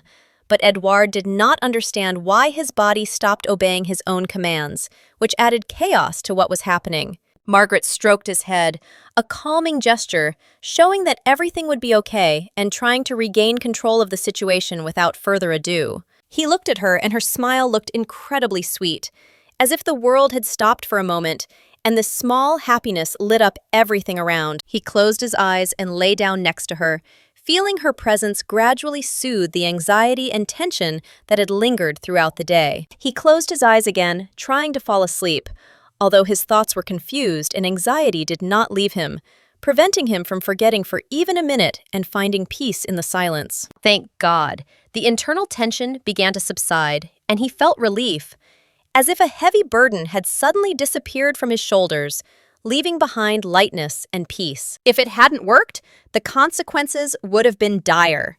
She could have ended up like the wolves in the forest, with no chance of escape, completely under their control. In the new scene, Edward became enraged at the sight of blood, his eyes filled with wild apprehension, and his inner anger threatened to burst out like an uncontrollable storm. Then Juliana calmed him down gently and confidently, and he gradually came to his senses, allowing his emotions to subside. Otherwise, the situation could have ended very badly for everyone. The mayor didn't even want to think about it. It was too difficult to accept the fact of violence and anxiety that hung over everything like dark clouds over the city. But after this incident, their relationship began to develop, slowly and carefully, breaking through mistrust and fear, creating new connections between them. For Juliana, everything that was happening was a romantic adventure, full of excitement and trepidation. But for Margaret, it remained a harsh game of survival, where every step could cost dearly. After some time, the rain finally stopped, and the sun broke through the clouds, illuminating the earth with bright rays and giving the surrounding world peace and warmth. The water collected in a coconut shell, which became a temporary replacement for regular water, and Margaret used it to help Edward, trying to ease his suffering. Edward was slowly coming to his senses, but the night of torment from the earth's heat had left its mark. Weakness, trembling, and a feeling of fatigue that could not be easily driven away. She decided to bring him this water, realizing that every sip could restore his strength, and that her actions could play a decisive role in his recovery. However, she was surprised when she approached him, not understanding what exactly was happening to him and why his condition had changed so much in a short time. He must have been so thirsty, every cell in his body was thirsty for moisture, and the feeling was unbearable, as if life itself was leaving him. She watched him carefully as he sat with the water, watching him taste it carefully, trying to find relief in each sip. At least he had come to his senses, and that was already a huge weight off her shoulders, allowing her to feel that some of her worries and anxieties had become unnecessary. But it was impossible to leave things as they were. If nothing was done, he would get worse again, and she understood that she needed to collect medicinal herbs to help him fully recover. So she decided to go get herbs and other remedies to care for his wounds, as well as food, knowing that it was critical to his life and health. She told herself that she would be back soon, and this gave her at least some sense of confidence that her actions would not be in vain, and that Edward would not be left alone in pain. Edward silently looked at the water in the coconut, feeling every drop as salvation, although words and thoughts were stuck inside, and he could not yet express gratitude or relief. He was suffering from thirst, feeling excruciatingly dry and weak. Every second was hard, and without Margaret's help, he would hardly have been able to endure this nightmare. She could have at least untied his hands so he could drink on his own, but she left him like that, watching as he slowly came to his senses and learned to use the water carefully. Meanwhile, Margaret was looking for herbs, but most of the plants around were not suitable, and this added to the difficulty, forcing her to carefully select every leaf and root. Then she finally found an herb that could help with bleeding, and decided to take a small portion, realizing that it was enough to treat Edward. She needed to get back before dark, but suddenly she felt a strange feeling, as if someone was watching her, and her steps slowed with unexpected tension. She heard someone's footsteps ahead, distinct and rhythmic, and her heart began to beat faster, because on this island, any approach of a stranger could be dangerous. She thought it might be a monster again, but the sun was high and monsters couldn't appear here, which made her wonder who was coming towards her. It was most likely a person, and she turned around, looking to the side, trying to make out the figure and assess the potential danger that could lie in wait for her. If there was a man ahead, the problems could be even more serious, because there were currently 5 men on the island, including Edward and the main character, which made the situation tense. And Mark, who was nearby, complicated the situation. Feeding Edward was difficult, and caring for another person seemed an almost impossible task for Juliana. So she didn't agree with it, but still found herself in the hands of the blonde, realizing that she had no choice, and she had to act carefully so as not to harm herself and others. He made it clear that he was not alone here, and Margaret did not know how to react, because the appearance of a new person could completely change the course of events and her plans on the island. Silver hair, red eyes, and a serious expression made his appearance even more alarming and mysterious, adding tension to her thoughts and actions. She didn't understand why Caden was there, because his appearance seemed completely inopportune and could ruin the entire cautious strategy she had been following. It was a very bad time, and she tried to escape, realizing that a delay or a mistake could cost her dearly, because on the island, survival depended on every decision and step. Of all the possible options, Margaret encountered the character she tried to avoid at all costs, knowing that meeting him would be dangerous. In the original, Edward was the one who showed the most hostility towards her, hated Margaret more than anyone else, and his gaze was always full of hostility. But the real threat to her remained Caden, whose strength and experience made him the most dangerous of all who could harm her. After all, it was his hand that once became the cause of her death at a decisive moment, leaving a deep trace of fear in her memory. Caden Black Rawhide was the second son of a noble family, his lineage placing a heavy burden of expectations and responsibility on him. When he was a child, the church's servants either kidnapped him or performed cruel experiments on him, leaving an indelible mark. Around this time, the Marquis, his father, made an important agreement with the temple, the details of which were hidden from outsiders. It was as if everyone had forgotten what had happened, and it was because of this childhood trauma that Caden harbored an implacable hatred for the temple and his own family. He hid his anger, but sabotaged any magical experiments conducted by the temple and funded by his family clan. Any experience that could strengthen the family's influence through magic, Caden stubbornly closed off and prevented, considering it his duty. At first glance, it seemed like nothing to do with Margaret, but one day, she approached the temple with an unusual request. Her goal was to create a powerful love potion, a move that left those watching the process baffled. The main character considered Margaret a simple fool, not realizing that there was hidden potential and a certain courage in her actions. Caden caught up with her and tried to stop her, but his intervention was untimely, and the conflict only escalated. Once they arrived at her family's duchy, the situation escalated to the point of confrontation, and a clash became inevitable. In an attempt to hold her hands, they fell to the ground together, and the tension between them noticeably increased at that moment. Margaret ignored his requests and continued working on the potion, demonstrating her tenacity and independence. It was this incident that caused her to dislike Caden, hardening his inner hostility and suspicion. And right now, they are lying face to face on the ground, and the tension between them is almost physical. As if the air itself is ringing, she demanded that he step away and let her go, trying to regain distance and control of the situation. He asked her to stop twitching, but he accidentally touched her, and this only increased Margaret's confusion and internal tension. He asked if she was okay, but she turned away, hiding her true feelings and reaction to what had happened. Then she noticed that a pendant from Caden's robe had fallen on her, and the object was heavy and unusually massive. Her weight felt like a ton, and the suspension pressed down on her, creating an additional sense of surprise and physical discomfort. After this, Caden gently touched her face, saying that he felt as if they had met before in life. Margaret tried to pretend she didn't know him, hiding any sign of interest or memories of past meetings. He insisted that he could swear he had seen her somewhere before, demonstrating both confidence and persistence. However, he immediately apologized for the accidental collision, noting that it must have been unpleasant, and offered to help her up. He also explained that she needed to understand his position and intentions so that the situation would not seem hostile to her. If he remembered correctly, the consequences of the experiments that were conducted on him as a child left deep trauma and fears. He wandered through the wild forests and accidentally stumbled upon members of high society, which aroused his curiosity and anxiety at the same time. Margaret spoke of a broken stone that allowed mana control, and of an unusual disruption in the magical flow on the island. Due to the disrupted flow of mana, he often suffered from heat and other unpleasant sensations, making him vulnerable and unstable. During the attacks, he completely lost control of himself, and no external influences could calm him down without outside help. The only one who could stabilize his condition and regain control was the main character, Juliana.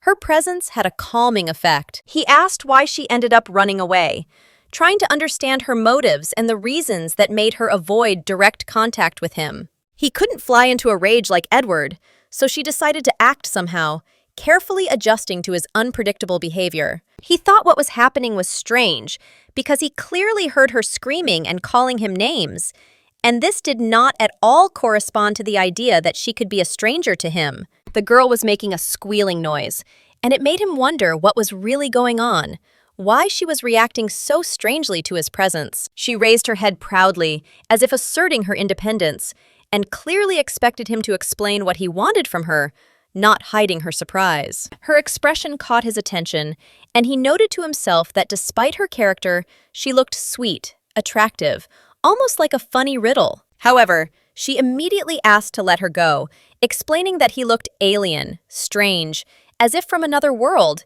and that her peace of mind was important to her. He refused, saying that he did not intend to let her go, since the meeting had already taken place, and now it was impossible for them to simply become friends or simply get to know each other. The girl didn't understand who told him that she was ready to be friends, and this made him wonder why the feeling of familiarity with her did not leave him alone. Suddenly, the realization came to him. He really did know her from somewhere, and his memory suddenly refreshed the details previously hidden in the depths of his consciousness. He guessed that she was probably the madwoman Floan, a figure from the Empire about whom there were rumors and horror stories, and this made him wary. He was completely unceremonious in his statements, allowing himself to study her hair, not paying attention to possible displeasure, as if he were studying an important sign. His attention was drawn to his hair, which turned out to be similar to Madame Floan's hair, but she immediately noted that he was crazy and too bold in his judgment. She emphasized that it was extremely rude to speak about girls like that, especially in front of a fragile lady, and he was surprised at how seriously she took manners and etiquette. He was stunned to hear her sternness and determination because she looked quite formidable, demonstrating inner strength and self-confidence despite her fragility. Meanwhile, Caden arrived at her family's residence to discuss funding for the experiment, not panicking, but determined to force the Imperial authorities to act. However, it was a long time ago. He saw her only briefly, for a few moments, so he hardly had time to remember Margaret's face well enough. He thought, looking at her, trying to correlate fragmentary memories with reality, without losing interest in the unusual girl in front of him. Margaret decided to act faster, taking the initiative and asking directly who he was and why he had appeared in her world, demanding clarity and control over the situation. He introduced himself as Caden, the chief archmage, in a reserved and confident manner, trying to impress the girl and make her understand the seriousness of his intentions. He then asked if she had heard anything about him before, as if testing whether she was familiar with his reputation and influence in the world of the Empire and magic. She shook her head to show that his name meant nothing to her, that she was not familiar with his actions and position in society, remaining independent. This allowed him to assume that she was definitely not Lady Floan, and a feeling of relief appeared in his soul, because the frightening figure of the Imperial mistress did not stand before him. When Margaret confirmed this, he smiled inwardly, realizing that the situation was less dangerous than it might have seemed, and now he could behave more easily. He made a mental note that he couldn't stand Lady Floan, And these words caused Margaret to feel a chill inside, as if the blood had frozen in her veins, and the feeling of threat intensified. His threat sounded far more ominous than anything she had heard from Edward, and it made her truly afraid of Caden's strength and determination. Caden could take someone's life without a twinge of conscience, and this was terrifying, but at the same time, it demonstrated his power and willingness to act without hesitation. Suddenly, something to the side caught his attention, and he looked around as if trying to find any minor threats or anything that might have escaped his notice. He looked again in the other direction, and Margaret did not understand what exactly he was doing. Her confusion grew, because his behavior was unpredictable and strange. Suddenly, he made an incomprehensible sound, which confused the girl even more, making her wary and try to understand what was happening to the man in front of her. He pressed himself against her, and the lady was completely confused, not understanding how to react to the sudden and close interaction with this mysterious archmage. She couldn't comprehend what kind of tricks, what strange games Caden was playing in front of her, and this caused anxiety and a feeling of danger at the same time. He himself was embarrassed, realizing the strangeness of the situation, and internally noted that his actions were too bold and unusual for ordinary communication with girls. He began to press himself against her neck, noting that her body smelled pleasant, and this sensation simultaneously surprised and frightened Margaret, making her think about salvation. Margaret realized that the moment demanded immediate action. She couldn't stay close, and her instincts forced her to act to protect herself from Caden. She kicked him in the leg and tried to run away, trying to distance herself from him, feel in control of the situation, and escape the unexpected closeness.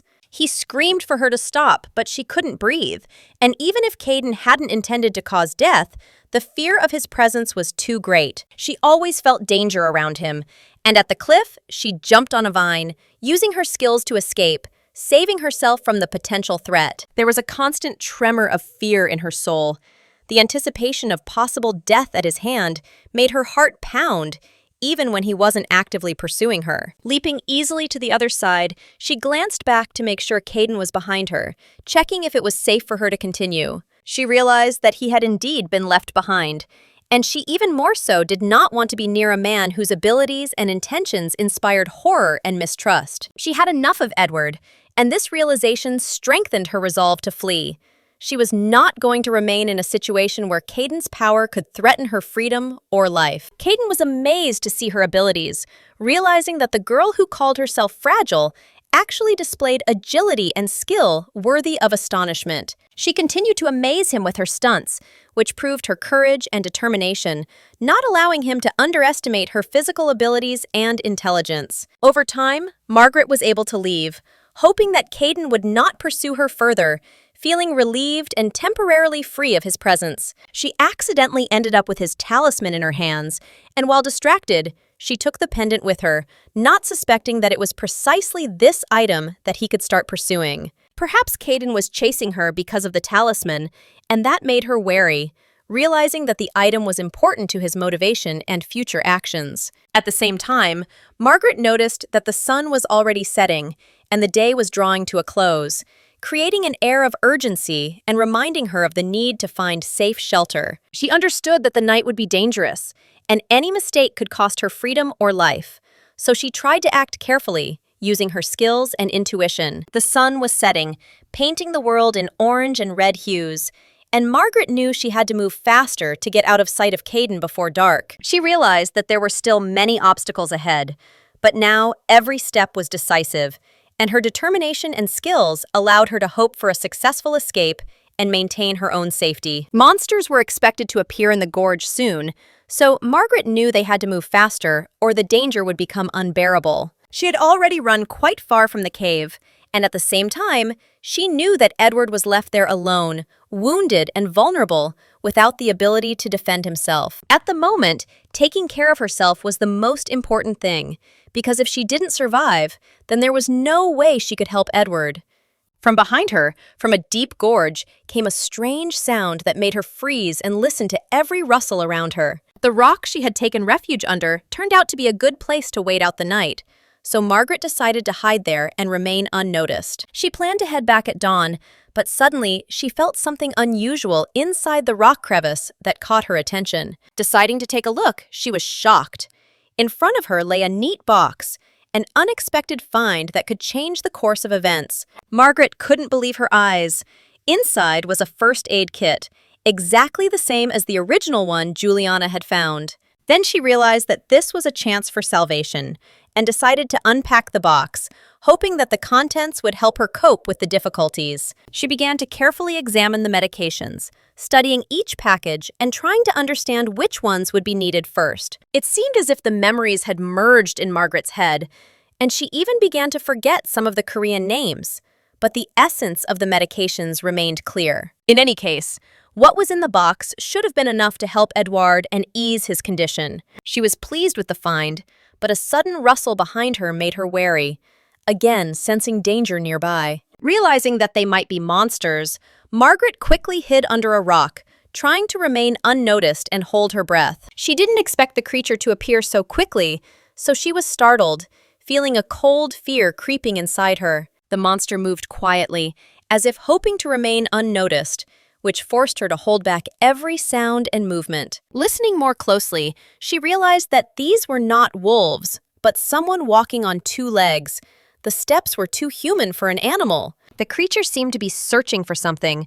Perhaps it was Caden, although Margaret wasn't sure, but interest was mixed with fear. Curiosity got the better of her, and she decided to peek out from her hiding place, carefully sticking her head out and trying not to give away her presence. The creature turned out to be much larger than a man, twice as thick as usual, and its size caused Margaret both horror and awe. It was completely covered in thick fur, which made it even more frightening, and Margaret could hardly contain her trembling with fear. She had no doubt that before her stood a real monster, not a man, and the danger was very real and imminent. The thought of her own death flashed through her mind as the monster stretched out its paws towards her, and fear clenched in her chest, restricting her movements. She was ready to accept the fact that the monster would grab her, eat her, or torture her, and only the memory of Edward gave her a faint hope. She desperately wanted Edward to be there to protect her, and she tried to imagine his strength and courage at that moment. The monster began to lift the stone under which she was hiding, and Margaret felt her breath catch in fear of the inevitable. But at the last moment, it heard a sound from the other side and was distracted, leaving her temporarily safe and allowing her to rest. Margaret heard the monster slowly moving away, and her heart gradually calmed, although anxiety still did not leave her. Margaret did not sleep a wink all night, afraid that the creature would return and attack again, and every rustle made her shudder. She tried her best to suppress the sobs that were bursting from her chest, trying not to let the emotions break through and not give away their presence. For the first time in her life, she wanted so much to see Edward, to feel him next to her, to feel the security that he always gave. With the first rays of the sun, she decided to move forward, intending to fulfill her plan and find a way to Edward despite her fatigue. She certainly didn't resemble any animal, having long studied the descriptions of mutating creatures and understood that on this island there could be any danger. But there wasn't a single creature around that looked like the monster that had tried to attack her yesterday, and that was a little reassuring. Even the wolves she had encountered before looked different from the monster of yesterday, and Margaret knew the threat level was rising here. The animals were different from those described in the book, and the difficulty of survival was constantly increasing, causing her to doubt her own abilities. She wondered if she would even be able to get out of here alive, because every new day brought new dangers and trials. First, it was necessary to treat Edward's wounds and give him medicine to ease the pain and restore his strength before moving on. Margaret knew that the medication package would help him feel better, and she was ready to use it immediately, without delay. She approached the supposed place where Edward was supposed to be, thinking that he had already been waiting for a long time and needed her help. But instead of him, there was no one there, and this surprise took her by surprise, causing slight anxiety and bewilderment. She didn't understand where Edward could have disappeared to, and in surprise, she dropped the box of medicines, realizing the sudden emptiness around her. It never occurred to her that he might simply leave, and this added to Margaret's sense of confusion and uncertainty. She felt sad, perhaps because Edward met the main character of the story in her absence, and this explained his sudden disappearance. If he had met her, he would probably have left disappointed. And since Edward was not around, there was no point in staying here without a purpose. She decided to go back to her original plan and go looking for the bunker or cabin alone, intending to act cautiously. But suddenly, turning back, Margaret heard footsteps behind her, and her heart sank from unexpected joy and fear at the same time. It was Edward, looking miserable and exhausted, and she was overcome with both relief and anxiety at seeing him again. He said her name with difficulty, and Margaret felt emotions overwhelm her as the long-awaited meeting turned out to be real. She hadn't expected to see him here at all, and this surprise caught her off guard, making her freeze for a moment. Out of a lack of understanding of the situation, she simply greeted him, not knowing how else to express her feelings and ease the tension of the moment. Margaret thought he had left without her, which explained his sudden absence earlier, though it was clearer now. He seemed to have recovered a little, and this pleased her, because the visible signs of recovery gave hope for a quick improvement in his condition. His face suddenly changed, and Margaret had a hard time understanding why his gaze became so stern and angry, as if she had done something terrible. Perhaps while she was gone, something important or unpleasant happened to him that suddenly affected his mood and the way he looked at her. Margaret soon realized that he might think that she had deliberately hidden or run away from him, and this was what caused his displeasure. To avoid any misunderstandings, she immediately tried to explain that one should not jump to conclusions and accuse her without evidence. She reminded him that she had only gone out to get some medicinal herbs and that her actions were completely understandable and safe for everyone, including him. Moreover, Margaret brought something much more useful than simple herbs, an item that could really help in an emergency. This wasn't an ordinary herbal collection, but a real first aid kit, a kind of epic drop that she could use immediately. He, of course, had not the slightest idea of such modern or magical medical terms and their true value. After that, she decided to get up to check his condition and assess whether it was possible to begin providing assistance right then and there. Margaret stated that it was necessary to provide first aid so that his wounds would not become more complicated and cause serious consequences in the near future. However, he grabbed her unexpectedly, and she instantly felt embarrassed, not expecting such closeness and a sharp reaction from him. She couldn't understand why he was hugging her, and at the same time saying that she couldn't take such risks anymore, as if his concern was mixed with irritation. He explained that his injuries were not so serious that she would worry about him and put herself in danger for him. He was too close, and his concern was understandable.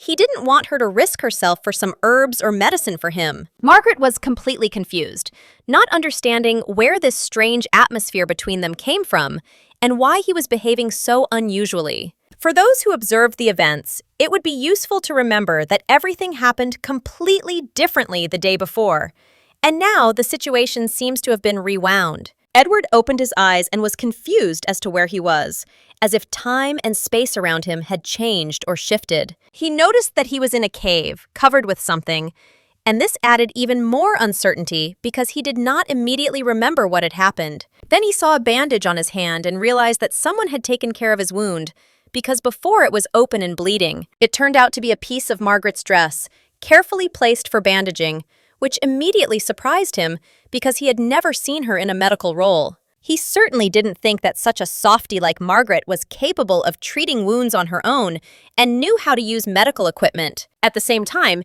he had no idea where Margaret herself was or what she was doing while his wounds were healing, which added even more anxiety. He remembered what she had said about searching for medicinal herbs, and although little time had passed, events had developed very quickly and unpredictably. From his observations, everything on this island is repeating itself cyclically, and monsters have already appeared, threatening anyone who dares to go beyond the safety limits. The magical aspect of the situation became apparent.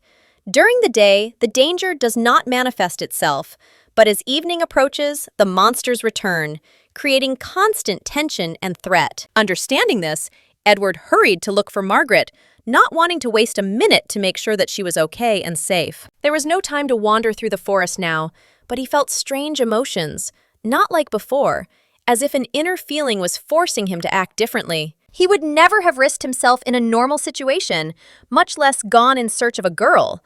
but his inner unease forced him to move forward. Margaret did everything she could to help him and save his life, showing determination and courage that no one expected of her. Without her intervention, his chances of survival would have been minimal.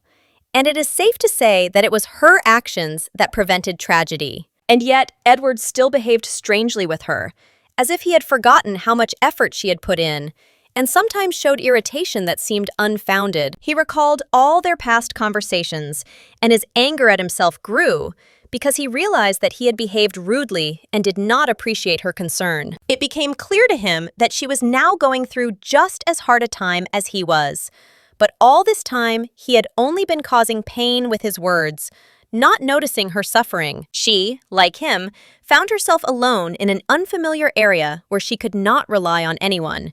And this made her situation extremely vulnerable and anxious. Edward considered himself a complete idiot and barely made his way through the dark forest, barely keeping himself moving and not losing his presence of mind. All night long, he prayed desperately and begged the higher powers that Margaret would survive, that she and he would be okay, despite the dangers. Therefore, at the moment of meeting, he felt incredible relief and joy that she remained alive and was nearby, albeit in unusual circumstances. Margaret did not understand what was happening, and her confusion was strong because events were developing too quickly and unexpectedly for her. He stated that from now on, she could address him simply by his first name, getting rid of the formal distance and titles. Margaret was surprised, asking why he decided to do this, because his behavior seemed too strange and unusual for him. He was indeed acting strangely, as if his inner emotions had completely changed his attitude towards her,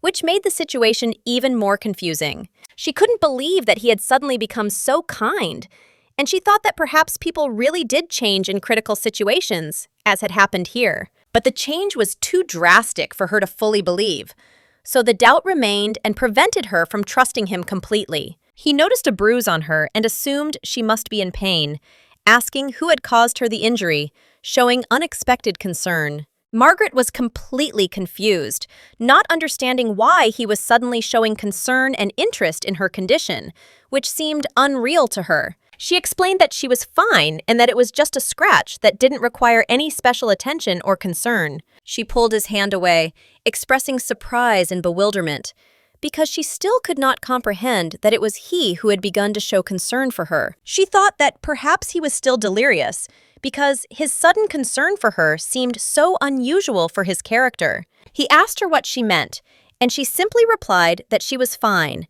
and did not require any extra care in trying to get things back to normal. This only adds new complications to their situation, forcing them to think through every step more carefully than before. Therefore, she suggested leaving everything as it was before, without interfering and without creating unnecessary problems. He remembered his own words when he advised her not to build illusions and not to entertain hopes that would not come true. He said that this would only complicate the situation for both of them, making the situation even more confusing and unpleasant for them. And suddenly, Margaret realized that perhaps Edward had heard his own words, and now they had come back to him. But she decided that enough of these games was enough.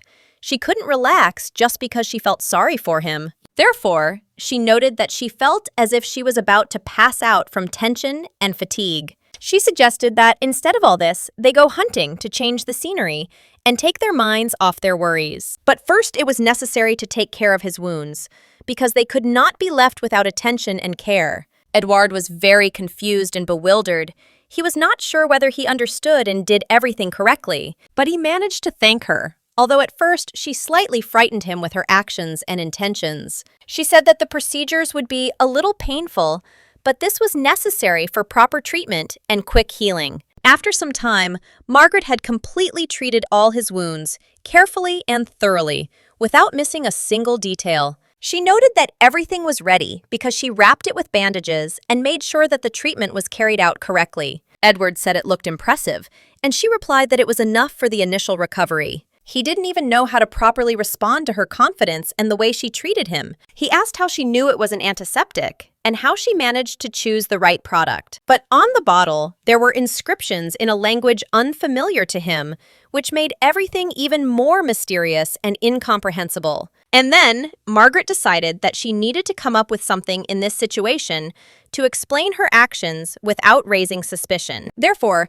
she said that this remedy is used far to the east of their empire, where it is known and widespread. It so happened that she studied this particular dialect, which allowed her to understand the purpose and method of using the product. In fact, Margaret quickly came up with an excuse in her memory, and fortunately, Edward did not suspect anything strange. And in general, she didn't understand what was going on in the head of the author of the novel, who decided to add the first aid kit from Korea to the world. There were plenty of mysteries and oddities here, but they had to be dealt with, otherwise the situation could get out of control. Edward decided to remember the strange mark on her face, which made him think about what was left unsaid. He noticed that she never told him how he came into her life and how she ended up next to him.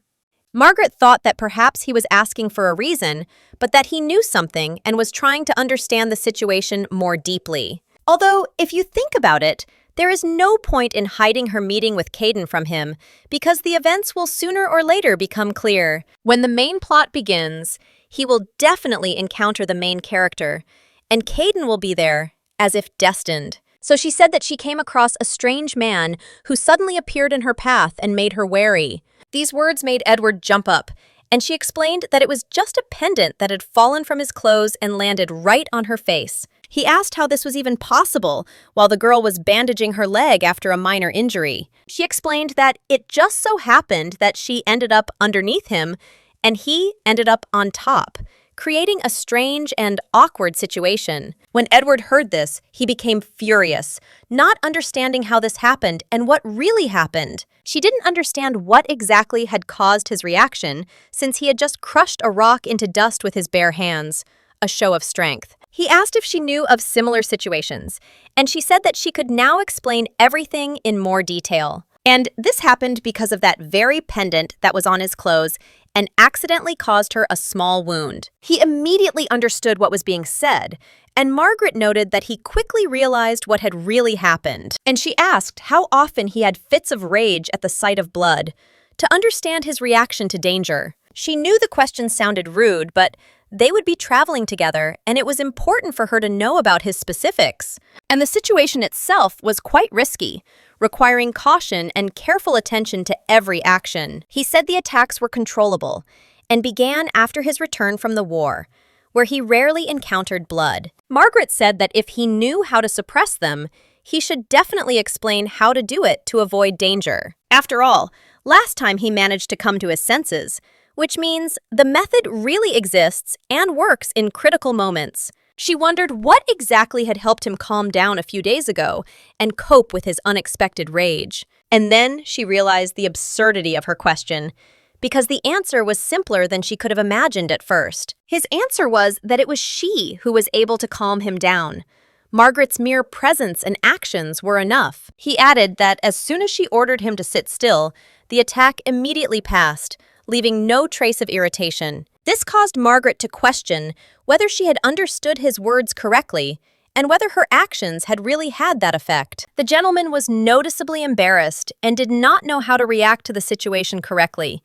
His thoughts were racing, trying to find the right words. He said that as a child, when he competed with his brothers, he had to learn to control his emotions and actions without outside help. On the battlefield, when he lost his comrades, no one told him enough. No one tried to stop him from acting, which left a deep mark. Now it was she who ordered him to stop certain actions, and this feeling contradicted his habits and internal resistance. Perhaps he really needed such words to stop his uncontrollable impulse, at least for a while. He has already said that these are the consequences left over from the war, consequences that are difficult to cope with even years later. The memories of the Battle of Romarazani were so vivid and painful that the sight of blood instantly drove him crazy, losing control. When he cut his hand, Margaret immediately tried to intervene, trying to prevent the situation from getting worse. But he said that a minor wound is not yet a tragedy and not a reason to panic, and that it is not yet worth intervening. Then she realized that the situation, although alarming, was still under control, and that it was better than she could have expected. However, treating the after effects of this wound proved extremely difficult, and the efforts required patience and caution. There was no one to support him, no one to comfort him and relieve the tension, leaving everything on Margaret's shoulders. He said he suspected that if there was a word that could stop his attack, it might be the solution for such cases. And that word, apparently, was what Margaret said at that moment, accidentally producing the desired effect. It seems she inadvertently revealed something that was best kept secret. And in the original, Juliana resolved the issue through physical intimacy. But this was not a real solution to his internal trauma and could not completely remove the consequences of past experiences. Who would have thought that such an ideal man needs someone to control him, even in small things, to keep himself in check? It's good that there is a control word that can bring at least some stability and security in moments of weakness. But if the situation is again related to blood, it is necessary to avoid such circumstances and act with the utmost caution. The gentleman inquired about the medicine used to treat wounds, seeking to understand the method of recovery and care. She showed him an ointment intended for treating damaged areas of the skin, explaining its purpose and properties. He took some of the ointment on his finger and tried to carefully apply it to his face, not realizing how strange it might feel. She asked why he needed this, surprised by such an unusual action, and trying to understand his intentions. He explained that the ointment should also be applied to her face to speed up healing, taking care of her health and safety. He also asked her what else she had learned about the man, trying to gather complete information and assess the situation. Margaret said that she had already told everything she could, because she was too close to him, and this created a certain risk. She kicked him to create distance and quickly ran away, realizing that staying nearby was dangerous and undesirable. After that, she got lost and hid until the morning, when they left the island, trying not to move alone and avoiding unnecessary attention. Margaret noted that she too belonged to this situation, but now it was a lie, because she had already met Caden and knew that the path had become more difficult. Simply being near Edward did not provide a way out and did not help solve problems. It only complicated her situation and emotional state. Therefore, she needed to find at least some clue as quickly as possible to determine the location of the bunker, but the difficult journey was taking its toll, draining her strength. Margaret eventually took to her bed, spending several days recovering from illness, realizing that fatigue and stress had taken their toll on her body. She admitted that she did not expect to experience an upset stomach, which added to the anxiety and discomfort of her situation. It was better to drink purified water, even if it required extra effort and was troublesome, than to risk your health and well-being. First, she placed a container with water from the stream higher up and an empty one lower down, securing them to the ground to create minimal pressure for the liquid to flow. Then, it was still necessary to throw a long cloth between two coconut bowls of different heights so that the water could drain without losing the precious resource. Over time, impurities from the water will gradually settle to the bottom of the upper container, and moisture, under the influence of gravity, will slowly flow down the fabric into the empty lower bowl, leaving the water almost clean. If you boil this collected water, it will become completely suitable for drinking, without impurities or foreign odors, which will allow you to not feel thirsty. Although the dress got damaged in the process, fortunately, the undershirt was cotton, soft and comfortable, so the inconvenience was not too severe. She thought to herself that she had never noticed before how caring Edward could be, especially when he looked after her during her illness. She wondered if he had really begun to trust her and was now treating her differently than before, with respect and attention. If the unshakable rule of the original had not been in effect, she might not have run away from Edward and would have tried to stay close to him, exploring the possibility of another path. But after all this torment, there was still a chance that meeting Edward would change her, just as it happened in the original story, and everything would take a new turn. Sadly, it cannot be ruled out that events could take a completely unexpected turn, requiring care and caution. She said that before that point, it was necessary to find the exact location of the bunker in order to know where to go and how to proceed further without unnecessary risk. But Edouard noted that he had already said that she should rest, because without rest, actions could be dangerous and ineffective. She explained that she still needed to do something, so she needed to go hunting to prepare for further events on the island. And he agreed that they could go back, as she had suggested. But first, they needed to make sure they were full and had enough strength before the next journey. For some reason, he suddenly stopped, and she almost collided with him because she did not expect such a sudden change in his behavior and was a little disoriented. Margaret looked at him indignantly and wanted to understand why he suddenly stopped, because they were only planning to move on and nothing was impeding their movement. But then she noticed a figure in front of her and was surprised to realize that it was Caden himself, who seemed to have appeared here unexpectedly and mysteriously. She was completely confused and could not understand how he ended up in this particular place, because, according to the logic of events, it seemed impossible. Edward said that this was the same person who had once hurt her, and now he was right in front of them, which made the situation tense and dangerous. As they got closer, she was finally convinced that it was indeed Caden, and there was no doubt left about who stood before them and what his intentions were. Edward asked whether this man was the one who had caused her suffering, because now their further strategy of action on the island depended on the answer. She confirmed that it was indeed him, and was sure that she had managed to hide from him before, but now he had somehow managed to appear here, which made her wary. Apparently, he had wandered and still reached this place.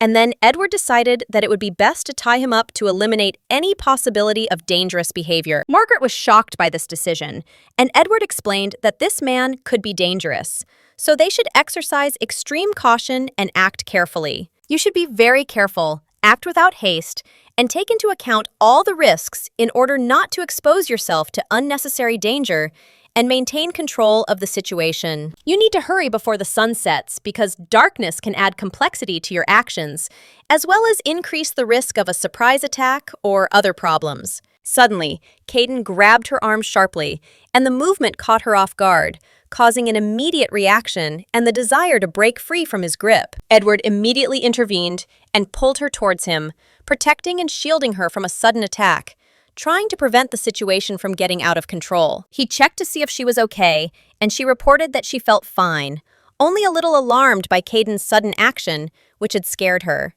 His grip was so harsh that she flinched, so she suggested that they move everyone to a safe haven to avoid further dangerous situations. Edward asked what was going on and what she meant, trying to understand her proposal and intentions in order to act according to the plan and safety. He asked her to stop so as not to take any rash actions that could complicate the situation and put them all in danger.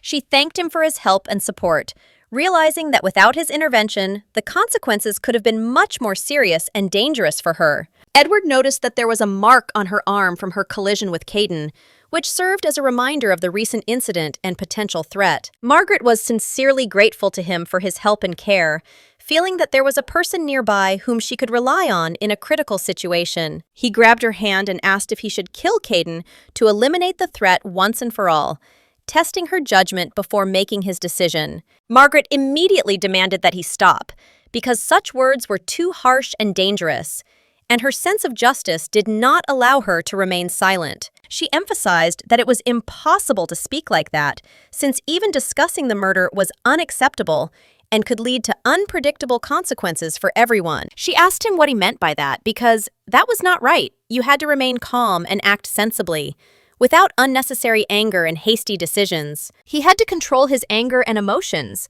Otherwise, it could turn into serious problems, and only cold calculation would help maintain order. And then he immediately stopped, realizing that she was right, and no longer allowed his emotions to influence his actions, so as not to harm either her or others. He said that he understood her and smiled, demonstrating agreement and willingness to follow her advice in order to safely resolve the current situation together. He added that if she really wanted, he would listen to her instructions and take her opinion into account in the future, maintaining trust and cooperation. But she didn't understand why he was smiling and what was really going on, because this man turned out to be the great magician Caden, which caused her bewilderment and respect. Of course, he immediately recognizes such famous personalities, because on the continent, it is difficult not to know about the existence of one of the 5 great magicians whose reputation was well known. He is the crown prince of the empire,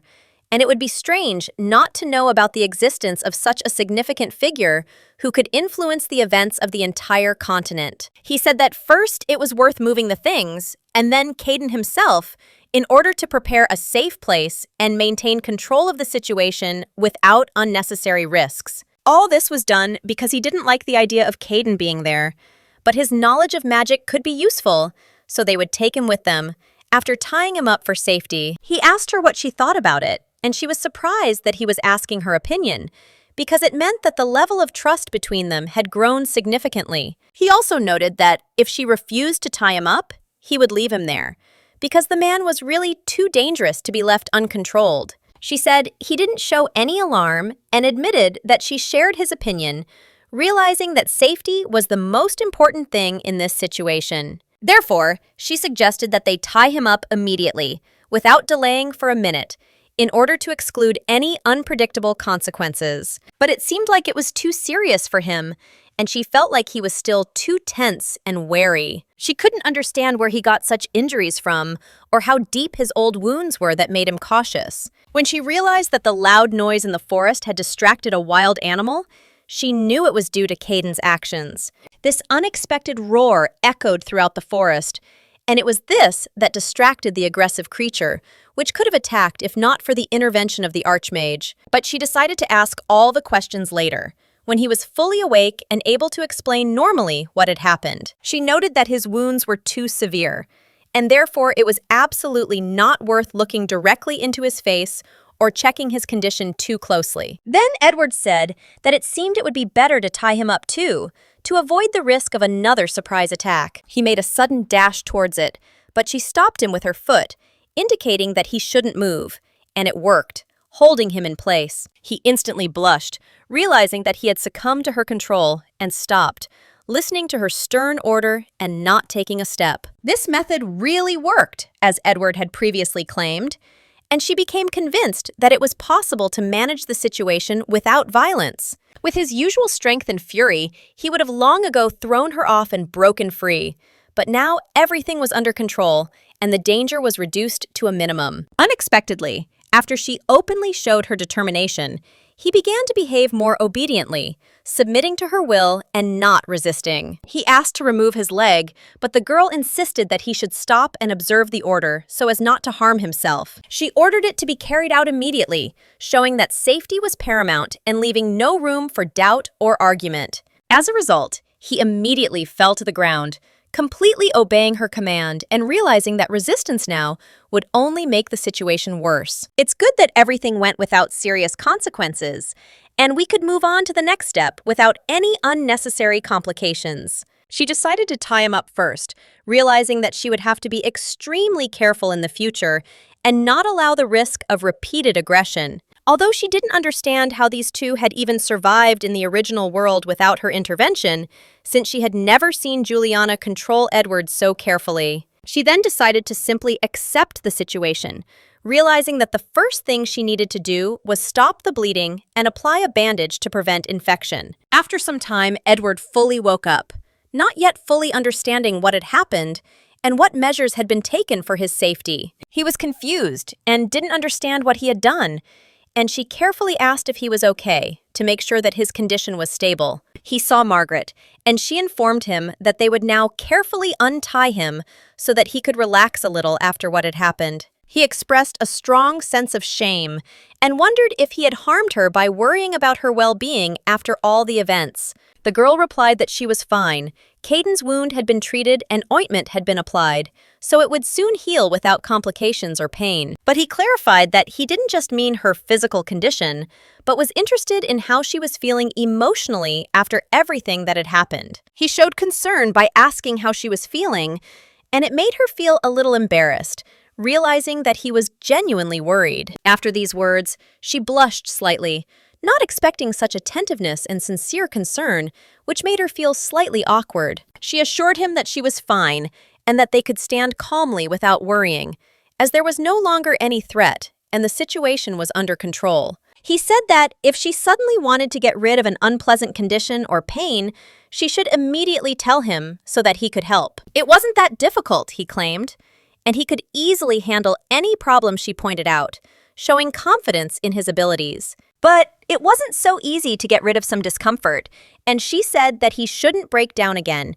Otherwise, everything would not go according to plan. Edward believed that everything would be easier if she was honest and communicated her feelings without hesitation in order to avoid the risk of complications. There was something stinging in his words that made her doubt whether he had truly calmed down completely and whether his reaction could be trusted completely. She thought that perhaps he might go crazy, just like in the novel, so they carefully treated his wounds and watched him all night without leaving his side. Perhaps the one who attacked Edward was poisonous and left traces that now had to be taken into account in further actions. Caden gradually recovered, and by the next day, his condition had become more stable, although he was still weakened from the recent events. However, his breathing became even, and he seemed to feel better, so they decided to go hunting to test their strength and prepare for the coming day. They decided to leave Caden and explore the cave's surroundings together, so as not to disturb him and at the same time to scout out the area.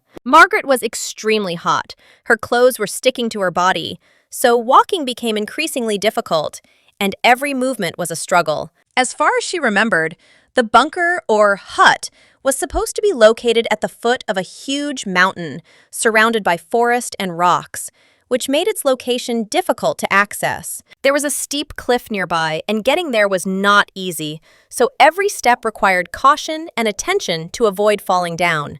The last time she climbed to the top with Edward, there were exactly 3 large mountains on this island, each with its own characteristics and dangers. First, they decided to search the area around the mountain that Edward and I had climbed, and if there was no bunker or hut there, they would have to check the rest. They had to explore the other 2 mountains to make sure that the desired place was not hidden from view and would not go unnoticed. Perhaps because of the heat, everything around seemed somehow yellowish, as if the sun's rays were painting the space in a strange shade. Margaret felt strange and heavy, the heat was oppressive, and every step was taken with great effort, which made moving almost painful. Suddenly, she caught on a root or a rock and almost fell, but Edward instantly grabbed her, holding her and not letting her fall. He told Margaret to be careful, reminding her that every wrong step could lead to injury, and that she needed to watch her feet more closely. There was a scar on Edward's arm, obviously from the battlefield,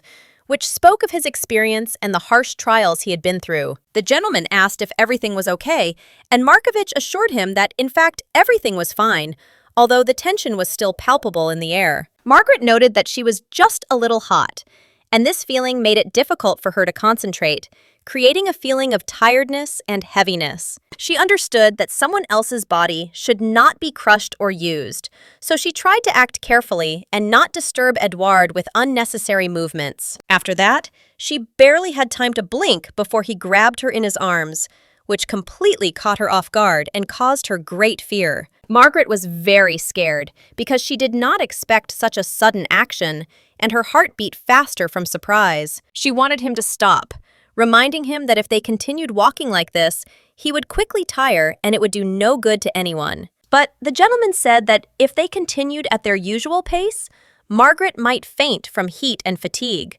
and therefore they had to act differently. He explained that there was a stream ahead where she could cool off, and even if she didn't want to, she would have to endure it for the sake of safety and rest. Still, Margaret decided to agree, because she was really having a hard time, and she understood that it would be safer and easier to overcome the remaining path. As they approached the stream, her skin felt the heat from the blazing sun, and she sighed in relief as she felt the cool water promise relief. Edward said he would stand guard so she could cool off in peace and call him whenever she wanted, providing safety and support nearby. He also stood next to her to be ready and help if she needed anything, showing that he cared and was willing to respond to her needs. But when he looked in her direction, he felt very embarrassed because he accidentally saw part of her back, and this caused unexpected emotions. So he decided to turn away and moved away a little to pull himself together and calm down, avoiding an awkward situation and keeping his distance. He needed to pull himself together because he was very embarrassed and understood that such thoughts only interfered and distracted him from reason. He tried not to think about what had just popped into his head, trying to control his emotions and stay focused on reality and safety. He felt unprepared and not confident enough to cope with what was happening without outside help or support. But the next day, the lady came up and dragged him to her, demonstrating determination and persistence so that he could not ignore her request. Margaret said that her hands couldn't reach the right place, and therefore she needed help.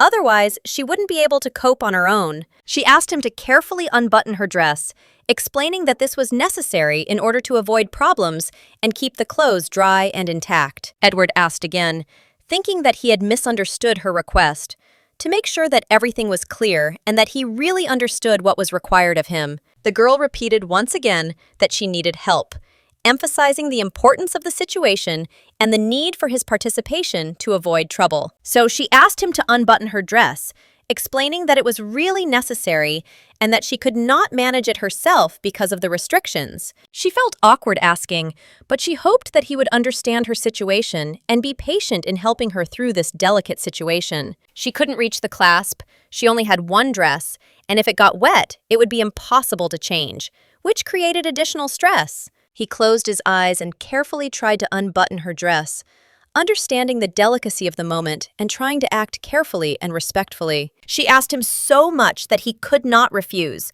feeling responsible and wanting to help, despite his embarrassment and inner turmoil. When he touched her, she sighed softly, and this only increased his embarrassment, showing how unexpected and intimate the situation was. He asked her to tell him what she most wanted to do when she got off the island, trying to distract her thoughts and understand her desires in a more easy-to-understand way. It was a very unexpected question for her, which caught her off guard and made her think about her real priorities and her own desires. So she thought about it, feeling a strong desire to wash herself with soap first, enjoying the cleanliness and the feeling of comfort after all the hardships she had experienced on this strange island. She also wanted to try the dishes that were served here. Curiosity pushed her towards new tastes and sensations because it was all completely unusual. The last dinner at home remained in my memory as something amazing, almost like a perfect moment that I wanted to experience again, although now everything seemed completely different. Of course, it wasn't she who ate then, but Margaret. But the memories of that taste remained vivid, as if she were sitting at that table again and smelling the aromas of the dishes. Now her memories merged with the memories of the main character, and although the world around her was new, delicious food still remained an important part of her life. No matter how beautiful the jewelry she could wear here, her thoughts kept returning to Korea, the place where she was born and raised and which was so far away. Even though she was a complete orphan there, without friends and no one was waiting for her, this place still remained a part of her past, to which she sometimes involuntarily reached out. So she decided to ask Edward what he most wanted to do when he finally got out of this strange world and returned to his normal life. He replied that he didn't even know, friends, what exactly he would like to do, as if he himself didn't yet understand what he really wanted from the future. She tried to understand what his answer meant, since she had already formulated her desires, and he treated it in some frivolous, almost carefree way. He said that if he told the truth, he would feel awkward.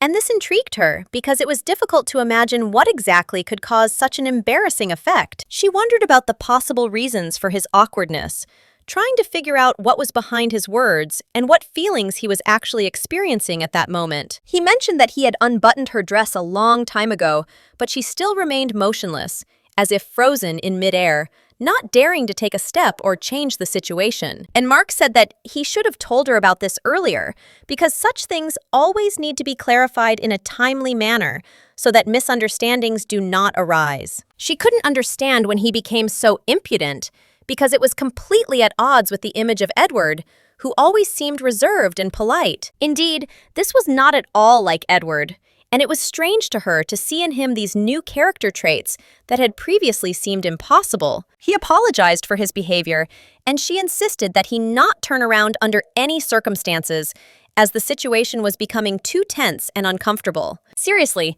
she noted to herself that he had really changed, and this caused mixed feelings of surprise, bewilderment, and slight irritation at the same time. The water was surprisingly pleasant, and she enjoyed swimming, enjoying the coolness that gently enveloped her body and gave her relaxation after a busy day. It was cool and very comfortable there, as if nature itself was inviting you to stay for a moment to feel the lightness and freedom of movement without restrictions. But the reconnaissance still needed to be completed, and it was necessary to return before sunset in order to complete all the work and not find themselves in a dangerous situation after dark. She realized that it was time to get out of the water, put her thoughts in order, and prepare for the next stage, because staying here any longer was no longer possible and unsafe. Suddenly, she noticed that her dress had disappeared, and this unexpected fact caused her anxiety and confusion, because without it, she could not leave this place. Turning to Edward, she tried to understand what to do, and he asked curiously what happened, noticing the anxiety and tension in her voice. She admitted that she didn't know where she could have put her dress, and this only increased the feeling of confusion because the situation seemed like a complete mystery. He expressed confusion as to why she was asking him about the dress she had put back herself, but she tried to explain that it seemed to have indeed disappeared without a trace. The girl clarified that the problem was precisely that her dress seemed to have evaporated, leaving her in mild shock and at the same time a feeling of helplessness in the face of what was happening. He asked what happened, but she shouted loudly at him not to turn around, as the situation could become even more awkward if he saw what was happening right now. He immediately realized his mistake and turned away, complying with her request, which avoided further embarrassment and maintained at least some privacy in the moment. She noted that she did not hear anyone approaching, and this only increased the feeling of mystery and anxiety, since what was happening had no obvious explanation. She didn't understand what had happened or whether anyone else was really there, but her intuition told her that the world around her still held many secrets. Edward suggested that there might be someone else here, although it was impossible to determine exactly who it was, since the signs of other people's presence were not obvious. He took a stick and said that he would explore the surrounding area, and she should remain in place and wait for his return, remaining calm and cautious. The girl didn't understand what to do next, and a feeling of hopelessness gripped her as she sat in the water, waiting for Edward to return and clarify the situation. She had to stay in the water, patiently waiting for Edward to return, trying to control her anxiety and not give in to the fear of the unknown. She couldn't explain to herself what kind of strange hell was going on around her when a man suddenly appeared holding her dress in his hands, and this caused mixed emotions. He immediately ran up to her,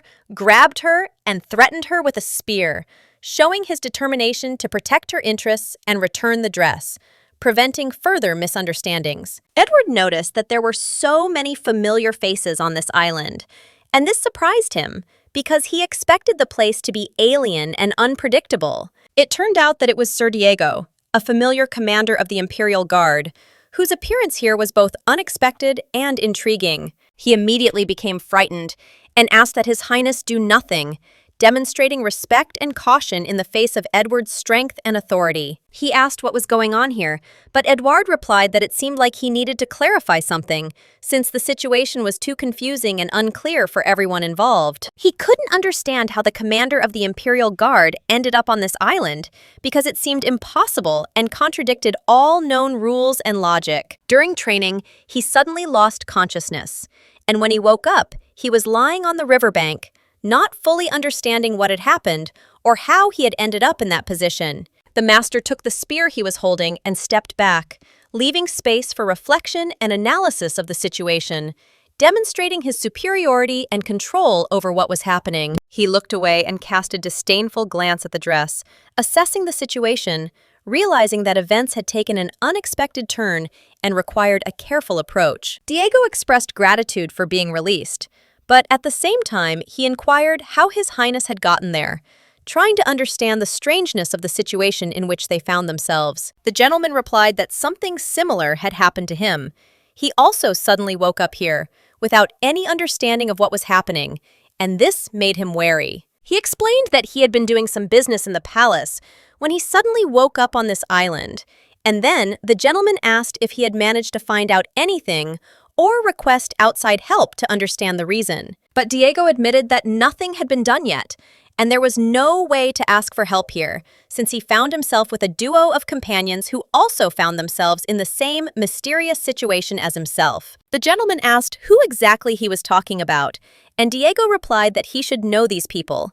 They were Crown Prince Edward and Archbishop Rousseff, two key figures of the empire who were there with them. It seems that they woke up on this island in the same strange and incomprehensible situation as Diego and his companions, as if the forces of fate had united all the key players at once. The gentleman noted that this was a very strange coincidence, since only key figures of the empire and the royal person Hestia were there, which made him wonder about the hidden motives of what was happening. At first, he decided that this could be another intrigue directed against him personally, but judging by the people gathered here, this version does not seem plausible, and perhaps it is something more global. Therefore, he had absolutely no idea whose handiwork this was, and who was really behind what had brought them all here, leaving only guesses and tense anticipation of further developments. He also asked if there was anyone among his companions who might need women's clothing, as this might be connected with certain circumstances of their sudden appearance on the island.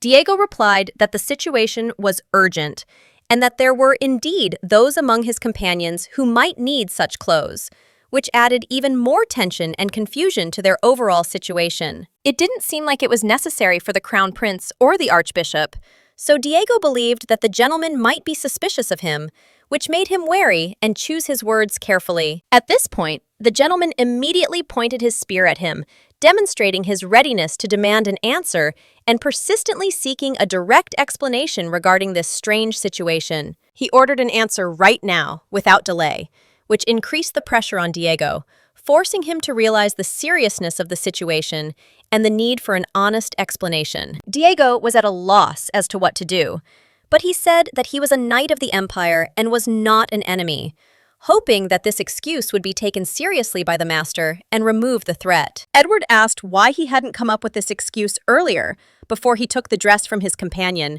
pointing out the strangeness of what was happening and the need for a logical explanation.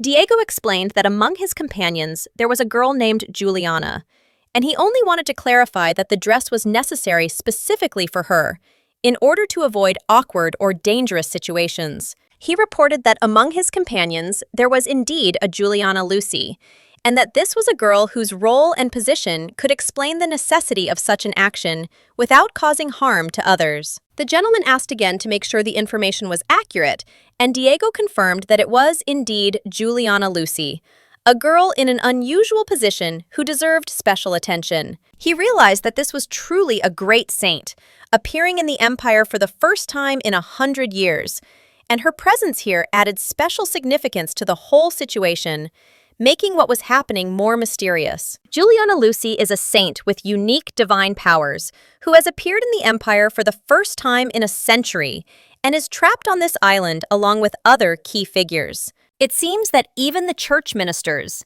including Archbishop Rousseff, could not escape this unexpected disaster, which further confirms the mysterious and mystical nature of their stay here. This means that the gods really do not intervene directly, and even the most powerful and holy ones were helpless before this unexpected force that brought everyone together on this island. Edward asked if this meant that the saint had no clothes, and asked again, trying to understand how serious the consequences of what happened to Juliana Lucy in this situation were. He clarified that the dress was the only clothing his companion had, and if Diego had stolen it, the saint would have been left completely naked, which could have been at least some justification for the knight's actions. Judging by the fact that Diego was silent, the saint was still dressed, which allowed Edward to draw conclusions and determine that the precautions and care for the saint had been taken. Therefore, he immediately ordered the dress to be returned to Juliana in order to prevent any unpleasant consequences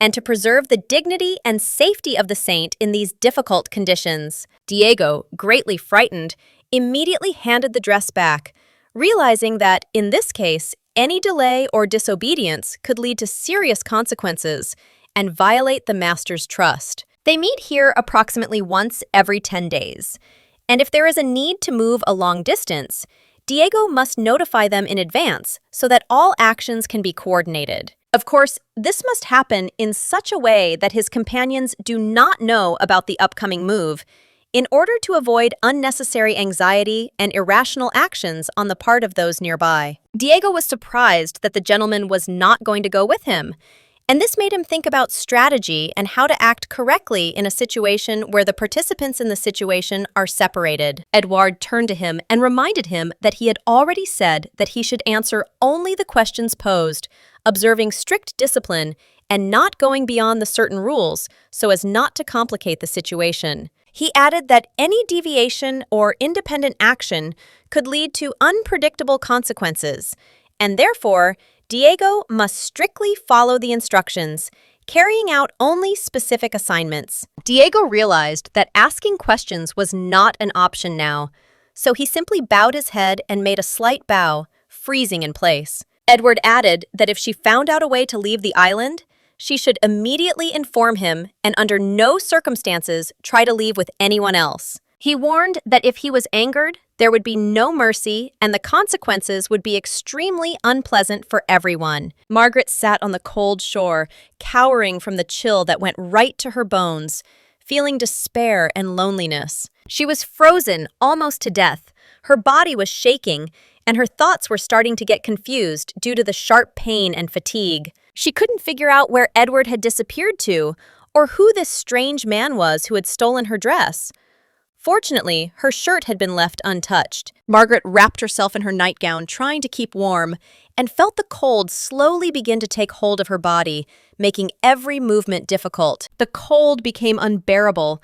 Her trembling grew stronger with each passing moment, and it seemed that she could not endure it for another minute. If she stayed here for long, a cold would be inevitable, and her strength would finally fade away, leaving only weakness and trembling. Suddenly, a familiar voice calling her name caught her attention, and her heart began to beat faster, recognizing Edward next to her. Margaret felt joy and relief when she saw him, although he himself looked embarrassed and a little confused. He apologized for the delay and asked her about her condition with concern, as if he was afraid of causing her further discomfort. The girl was delighted to see her dress in his hands, and true happiness and warmth flared up in her soul from this unexpected find. But suddenly she felt dizzy and lost her balance, falling into the water, the cold instantly seeping inside and making her shudder. She almost no longer believed that her endurance would be enough. Like a weak fish thrown ashore, she felt powerless. After a while, she couldn't figure out where she was.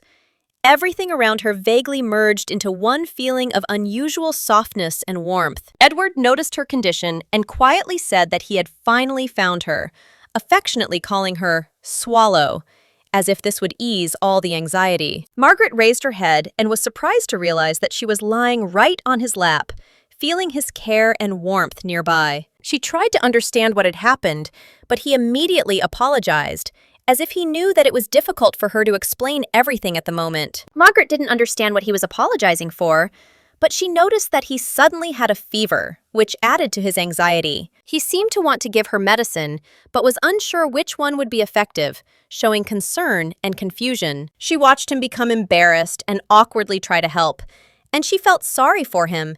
It was so touching and at the same time alarming to see his helplessness. He admitted that he had never felt so helpless in his life, but Margaret reassured him, saying that it was not his fault and that he shouldn't worry. And then she suddenly remembered that her dress was missing, which caused her slight anxiety and a desire to find out where it was. Margaret asked where exactly he had found her dress, hoping that now everything would be okay and her things would be safe. Edward explained that everything happened after meeting Diego, who was in the right place at the right time to return the clothes. She tried to remember who Diego was, and gradually a name associated with the commander of the Imperial Guard came to mind. And then she realized that in front of her was the very man who maintained order on the island and possessed impressive authority. He was a model of nobility and knightly honor, but it was he who stole the clothes of a bathing woman, which left Margaret confused. Diego was Edward's man, and therefore made all his apologies on behalf of the prince,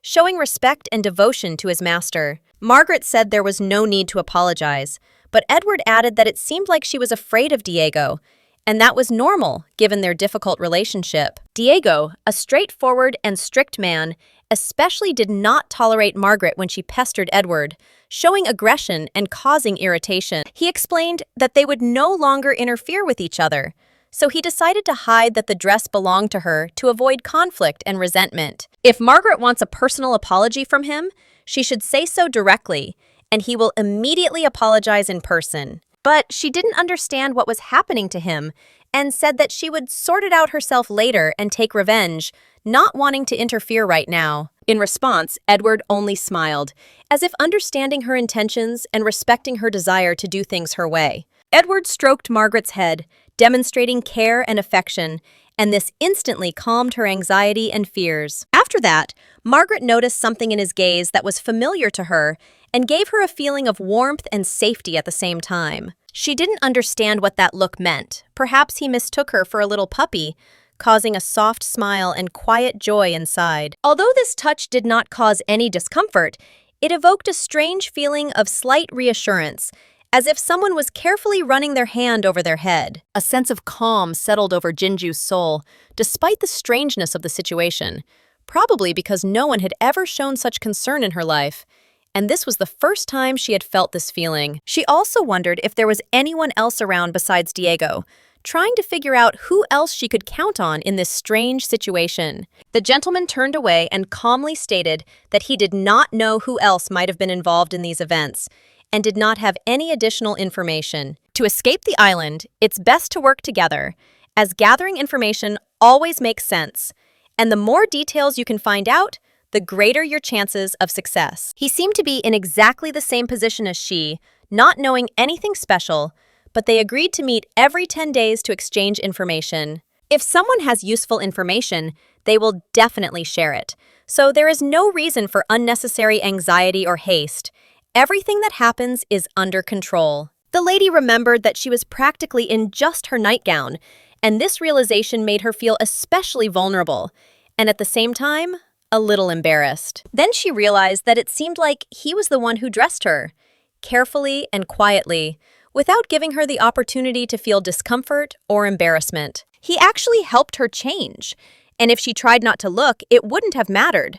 So there was nothing to worry about. Now she realized that he had probably seen everything, and this allowed her to relax and trust him a little, releasing the tension that had previously constrained her. She immediately became frightened and thought that after all this, getting married would become impossible, as if all her hopes for a normal life had disappeared in an instant. He asked if the thought really bothered her that much, trying to understand the depth of her anxiety and fear about the future. In that case, she could marry him and the problem would solve itself, and she asked if he was serious about it, because before he had categorically refused. The gentleman replied that now the circumstances had changed, and Margaret herself had become different, so he was ready to consider options that had previously seemed impossible. Still, it was Margaret, the same one, but now with a completely new perception of herself and the situation, which made her presence extraordinarily significant. All of this no longer had the same meaning,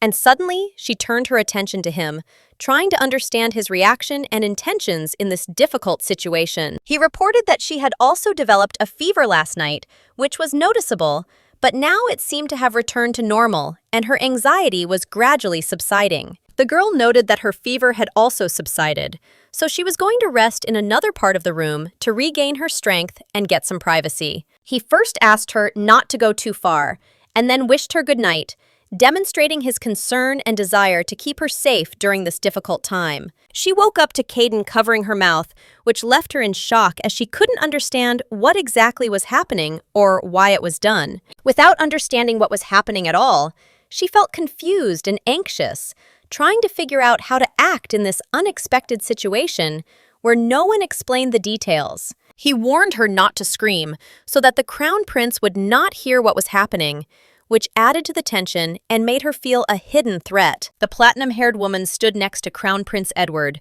and the sight was both strange and alarming, given the complexity of the situation. He knew that she was actually Margaret, and had deliberately lied to him, hiding her true identity for her own safety or some other benefit. He assumed that her lies were caused by his words about hatred towards her family, and that this was the reason for her secrecy and caution in communicating with him. But it was still unpleasant to feel deceived, and he understood that it was very difficult to trust anyone here, especially given all the circumstances and threats around. He thought that if she had called herself Margaret then, the consequences could have been unpredictable, and it was difficult to understand what he would have decided on at that moment. The first person he met on this island was Margaret, and it looked suspicious because her appearance was unexpected and strange. At the same time, it seemed strange because her face was familiar, but at the same time she looked different, like a completely different person, although the outward resemblance remained. But for some reason, now she seemed more attractive to him, and she completely corresponded to his taste, evoking new sensations and interests that had not been there before. At that very moment, the Crown Prince suddenly pushed him away, acting decisively and showing that he intended to protect Margaret from any threat. Caden didn't immediately understand what was happening, but he smiled and greeted the Crown Prince, demonstrating respect and a willingness to cooperate in the current situation. The Crown Prince covered Margaret with his body like a shield, demonstrating his determination and willingness to protect her, even at the cost of his own comfort and safety. Edward was angry as he watched what was happening, and Caden, having barely woken up, immediately realized that his actions could threaten the savior, and this caused tension. He wondered in what country such behavior was considered normal, trying to understand the motives and habits of the people he encountered on this island. He asked again what exactly was meant by such actions,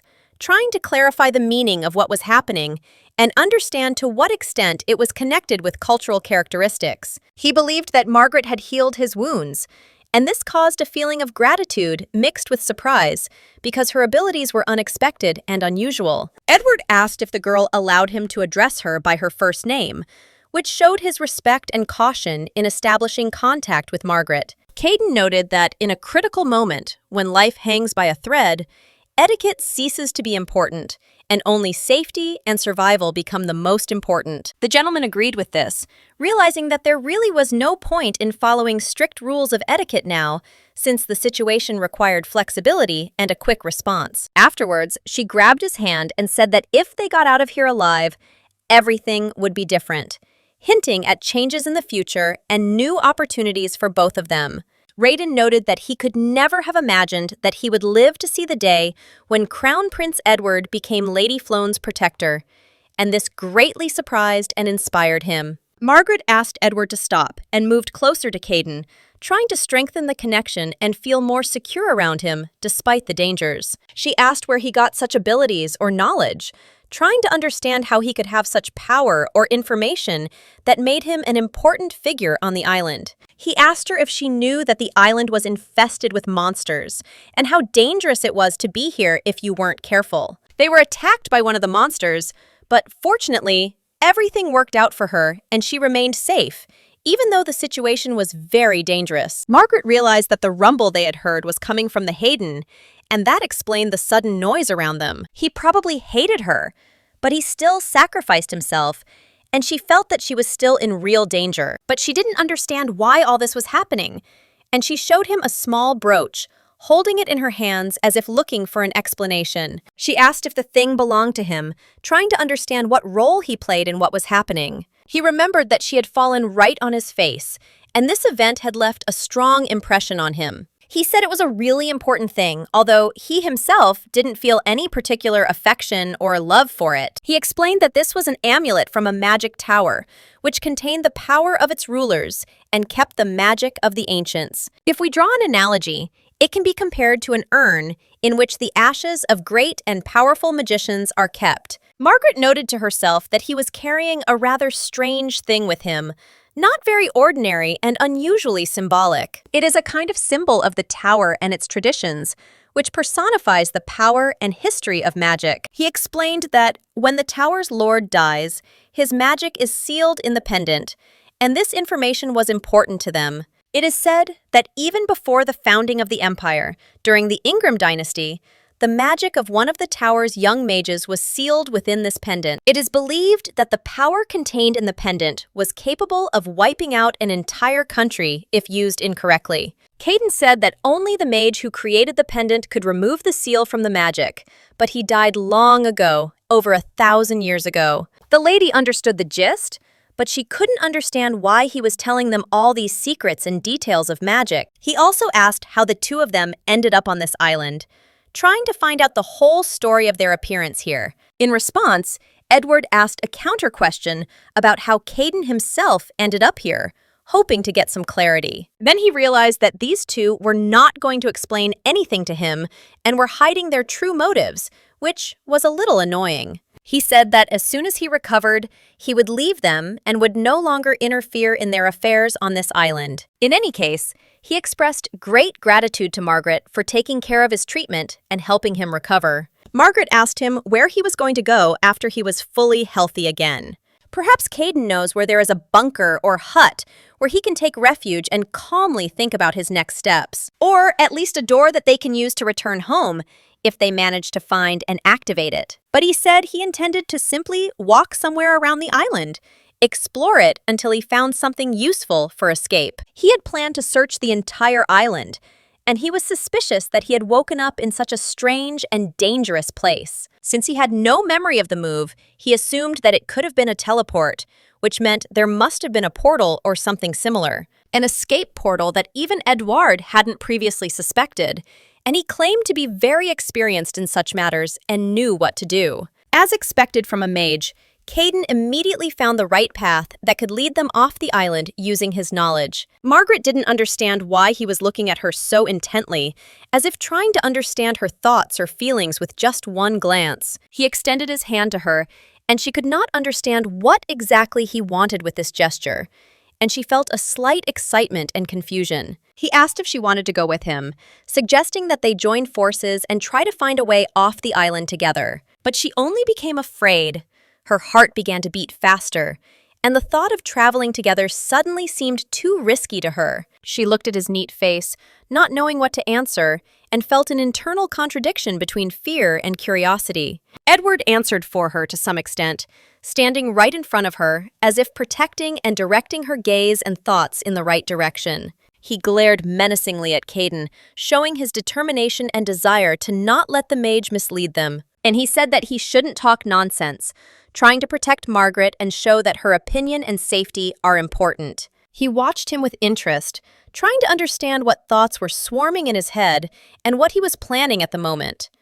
After this, he firmly grabbed Margaret's hand and gently invited her to go to bed, carefully leading her to her resting place. To be honest, Margaret had no intention of going in search of Denam, so she carefully considered how to politely decline such an undertaking. It was good that Edward intervened in time and she didn't have to refuse him directly, which made her task much easier and relieved the tension. But he still didn't understand why the two were so insistent on leaving all concerns about safety behind. Margaret turned sharply towards him and gave him a menacing look that clearly spoke of her determination and steadfastness. Food was gradually running out, there was not the slightest source of food around, and the conditions here were completely unsuitable for normal life. The man claimed he would leave when his wounds were completely healed, promising to leave the camp.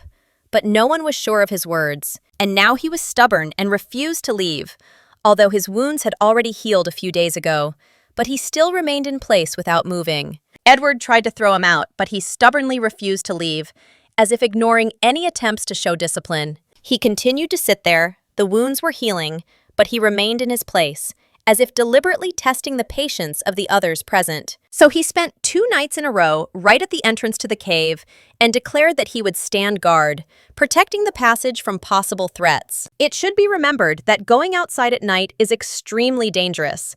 The smell of a person can attract monsters, and his behavior seemed completely abnormal. He asked Margaret where she was going, and she said that she was going to scout out the area to assess the situation around her. More precisely, she wanted to go to the mountain to thoroughly examine the area and find out whether there was anything useful or dangerous there. After this, she announced that she was already getting ready to leave, demonstrating complete determination and confidence in her actions. He asked her to stop, but she only calmly noted that the patient should rest, showing care and prudence at the same time. After some time, she became very tired, because walking in this heavy dress was extremely difficult and physically exhausting. She doubted she would even be able to find any hut or bunker in this wilderness, where there was no path or sign of habitation around. So Margaret decided she needed to take a little rest to regain her strength and continue on her way with more confidence. She opened the homemade bottle and drank some water, feeling her thirst gradually subside and her body receive long-awaited relief. And now she really did feel better. Her strength was slowly returning, and her mind was beginning to clear after a long period of stress. She decided to close her eyes for a little while longer to give herself the opportunity to rest a little and restore her inner balance. If this time she failed to find either the hut or the bunker, then she would have to leave this place immediately.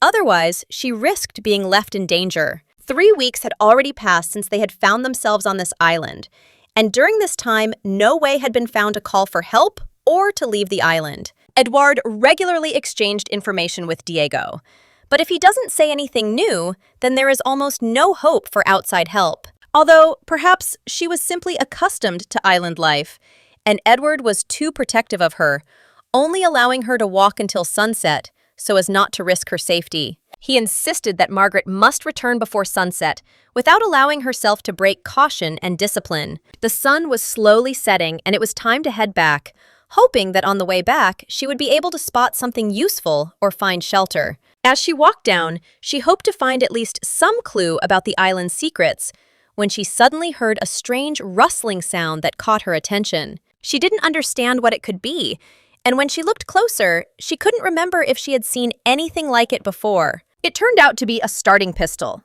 which looked unusual and completely different from the weapon she had seen earlier in the original novel. There was some kind of inscription on it, the meaning of which she could not understand, and the red color of the pistol made it quite unusual and remarkable. There was a small bag of ammunition lying nearby, and Margaret decided to try using the weapon, checking how it functioned in practice. She didn't immediately understand how it worked. She tried clicking and pressing, but at first everything was unclear and seemed complicated. She decided that the gun might be broken, but she still hoped that at least today she would be able to find out or test something. However, when she fired upwards, the device actually worked, surprising her with its unexpected reaction and effect. Margaret was startled when bright flashes like miniature fireworks burst from the pistol, drawing attention to her presence. She then immediately realized that she had attracted too much unnecessary attention and was now in great danger in the surrounding nature. Wolves began to howl nearby, and she quickly gathered herself to quicken her steps and start running, trying to get away from the potential threat. It was sheer madness, and Margaret couldn't understand how anyone could have modified a flare gun to produce such an effect.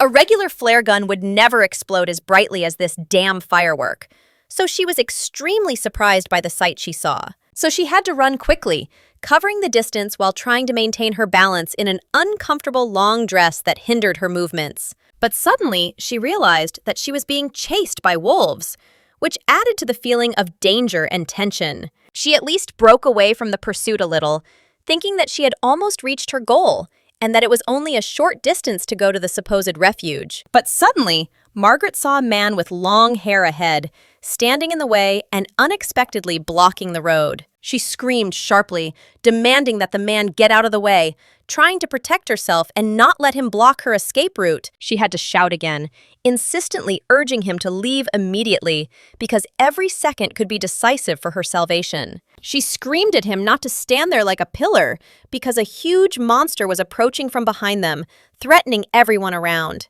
But he didn't react in any way, remaining motionless, like a stone sculpture, not hearing her warnings. Then she gave him a sharp push in the shoulder and rushed forward, hoping to escape the danger zone as quickly as possible. However, she managed to grab his hand and drag him along with her so that he would not be left behind and fall into the clutches of the monsters. He tried to understand what was happening and why so many strange creatures had gathered in this place at once. He believed that these were the consequences of the explosion of that magical country that he saw in the sky, and tried to find a logical explanation. The girl explained that magic worked differently on this island, and what he saw was not real magic at all, but an illusion. At this pace, the creatures would catch up with them in no time, but then her gaze fell on a large stone nearby, and an idea was born instantly. A plan immediately formed in her head. They could drop to the ground and hide when she gave the signal to avoid attack. But the man clearly didn't understand what she was talking about, and the expression on his face indicated a complete lack of understanding of the situation. She pulled out a starting pistol and pointed it straight at him, demonstrating that he should act on her command without delay. She informed him that he should lie down on the ground immediately to protect himself from the approaching threat. The man became frightened and automatically covered his head with his hands, reacting to the sharp order with obvious fear. She aimed the flare gun straight at the creatures, deciding to attack them and create an opportunity for their escape. Soon there was a loud explosion, and they managed to hide behind a rock, feeling temporary relief from the horror they had experienced. Luckily, they managed to survive, and the danger temporarily receded, leaving only noise and smoke around. And the lady breathed a sigh of relief. The man, however, asked who she really was and why she was there. She turned around to see a man with long hair the color of the pale sky who looked quite surprised and wary. He turned out to be one of the 12 priests of the papal curia, Archbishop Rusev, a candidate for the papal throne. The man thought she was a witch, but she only asked why he came to that conclusion, not hiding her surprise. She saved him, and he didn't even say thank you, which irritated her because the main characters usually behave too arrogantly. She pointed out that salvation required recognition, and his indifference could have resulted in death if he had not understood the threat. He took a deep breath and finally expressed gratitude for the rescue, albeit with obvious awkwardness and embarrassment. She noted the strangeness of his wording, but decided not to quibble and to observe his reaction further. After that, he looked at her more closely and said that he might know her from the past, as if recognizing a familiar face. He came closer and said that she looked somewhat like Lady Floan, causing her bewilderment and slight alarm. She had absolutely no idea how he could know her, and why he associated her with this name and image. He noted that it seemed like she was following him even here, as if watching his every move and deliberately pursuing him. And it was as if all this was being done so that he could create a love potion for her, which would cause her confusion and bewilderment. She replied that she did not understand what he was talking about and what the point of all this was, because her actions had a completely different purpose. In the past, she did indeed torture Rusev with a love potion, incited other priests to experiment, and even sponsored it. Margaret showed her worst side, which led to a bad ending, demonstrating her dark side. But she decided to deny her identity, claiming that she was not Margaret, in order to hide her true motives and deceive everyone. She didn't understand how Margaret even survived in this world, where there were too many enemies and every step was fraught with danger. The man said that she was lying, because it was her hands that were behind his kidnapping and all the events that led them here. If she gives in to his words when she meets other people, she will have no allies left, and her enemies may use this against her. So she had to resort to the tried and true method of confidently denying and demonstrating control over the situation. She declared that it was sheer rudeness, that she was not Lady Floan, and that her accusations were completely unfounded. She also emphasized that she herself almost died, and that this is a kind of loudmouth is right tactic, creating the illusion of strength. He asked why she was screaming like that, and she replied that she was simply playing the role of a lady, while simultaneously confirming that it was not her, but only a mask. He should have listened to her, because she saved his life, which he, albeit reluctantly, eventually acknowledged and confirmed. She demanded that he worship her, express gratitude, and promise to repay her kindness 100-fold, demonstrating her power over him. But he didn't even do that, and that irritated her even more, showing that he didn't appreciate her efforts and rescue. This made Raoul feel noticeably embarrassed, and he admitted that he had not thought about it, realizing the awkwardness of her demand. She insisted that he stand and bow until she left, monitoring his every movement and reaction. After this, she asked why he was standing still, and he began to bow again, emphasizing her power and exactingness. She looked very angry, the veins on her neck stood out, and she was angry because of his slowness and disobedience. She also reminded him that at this time he should also thank her, demonstrating humility and gratitude for saving him. And it worked perfectly. While he was busy bowing and thanking, she could calmly disappear. Not bad,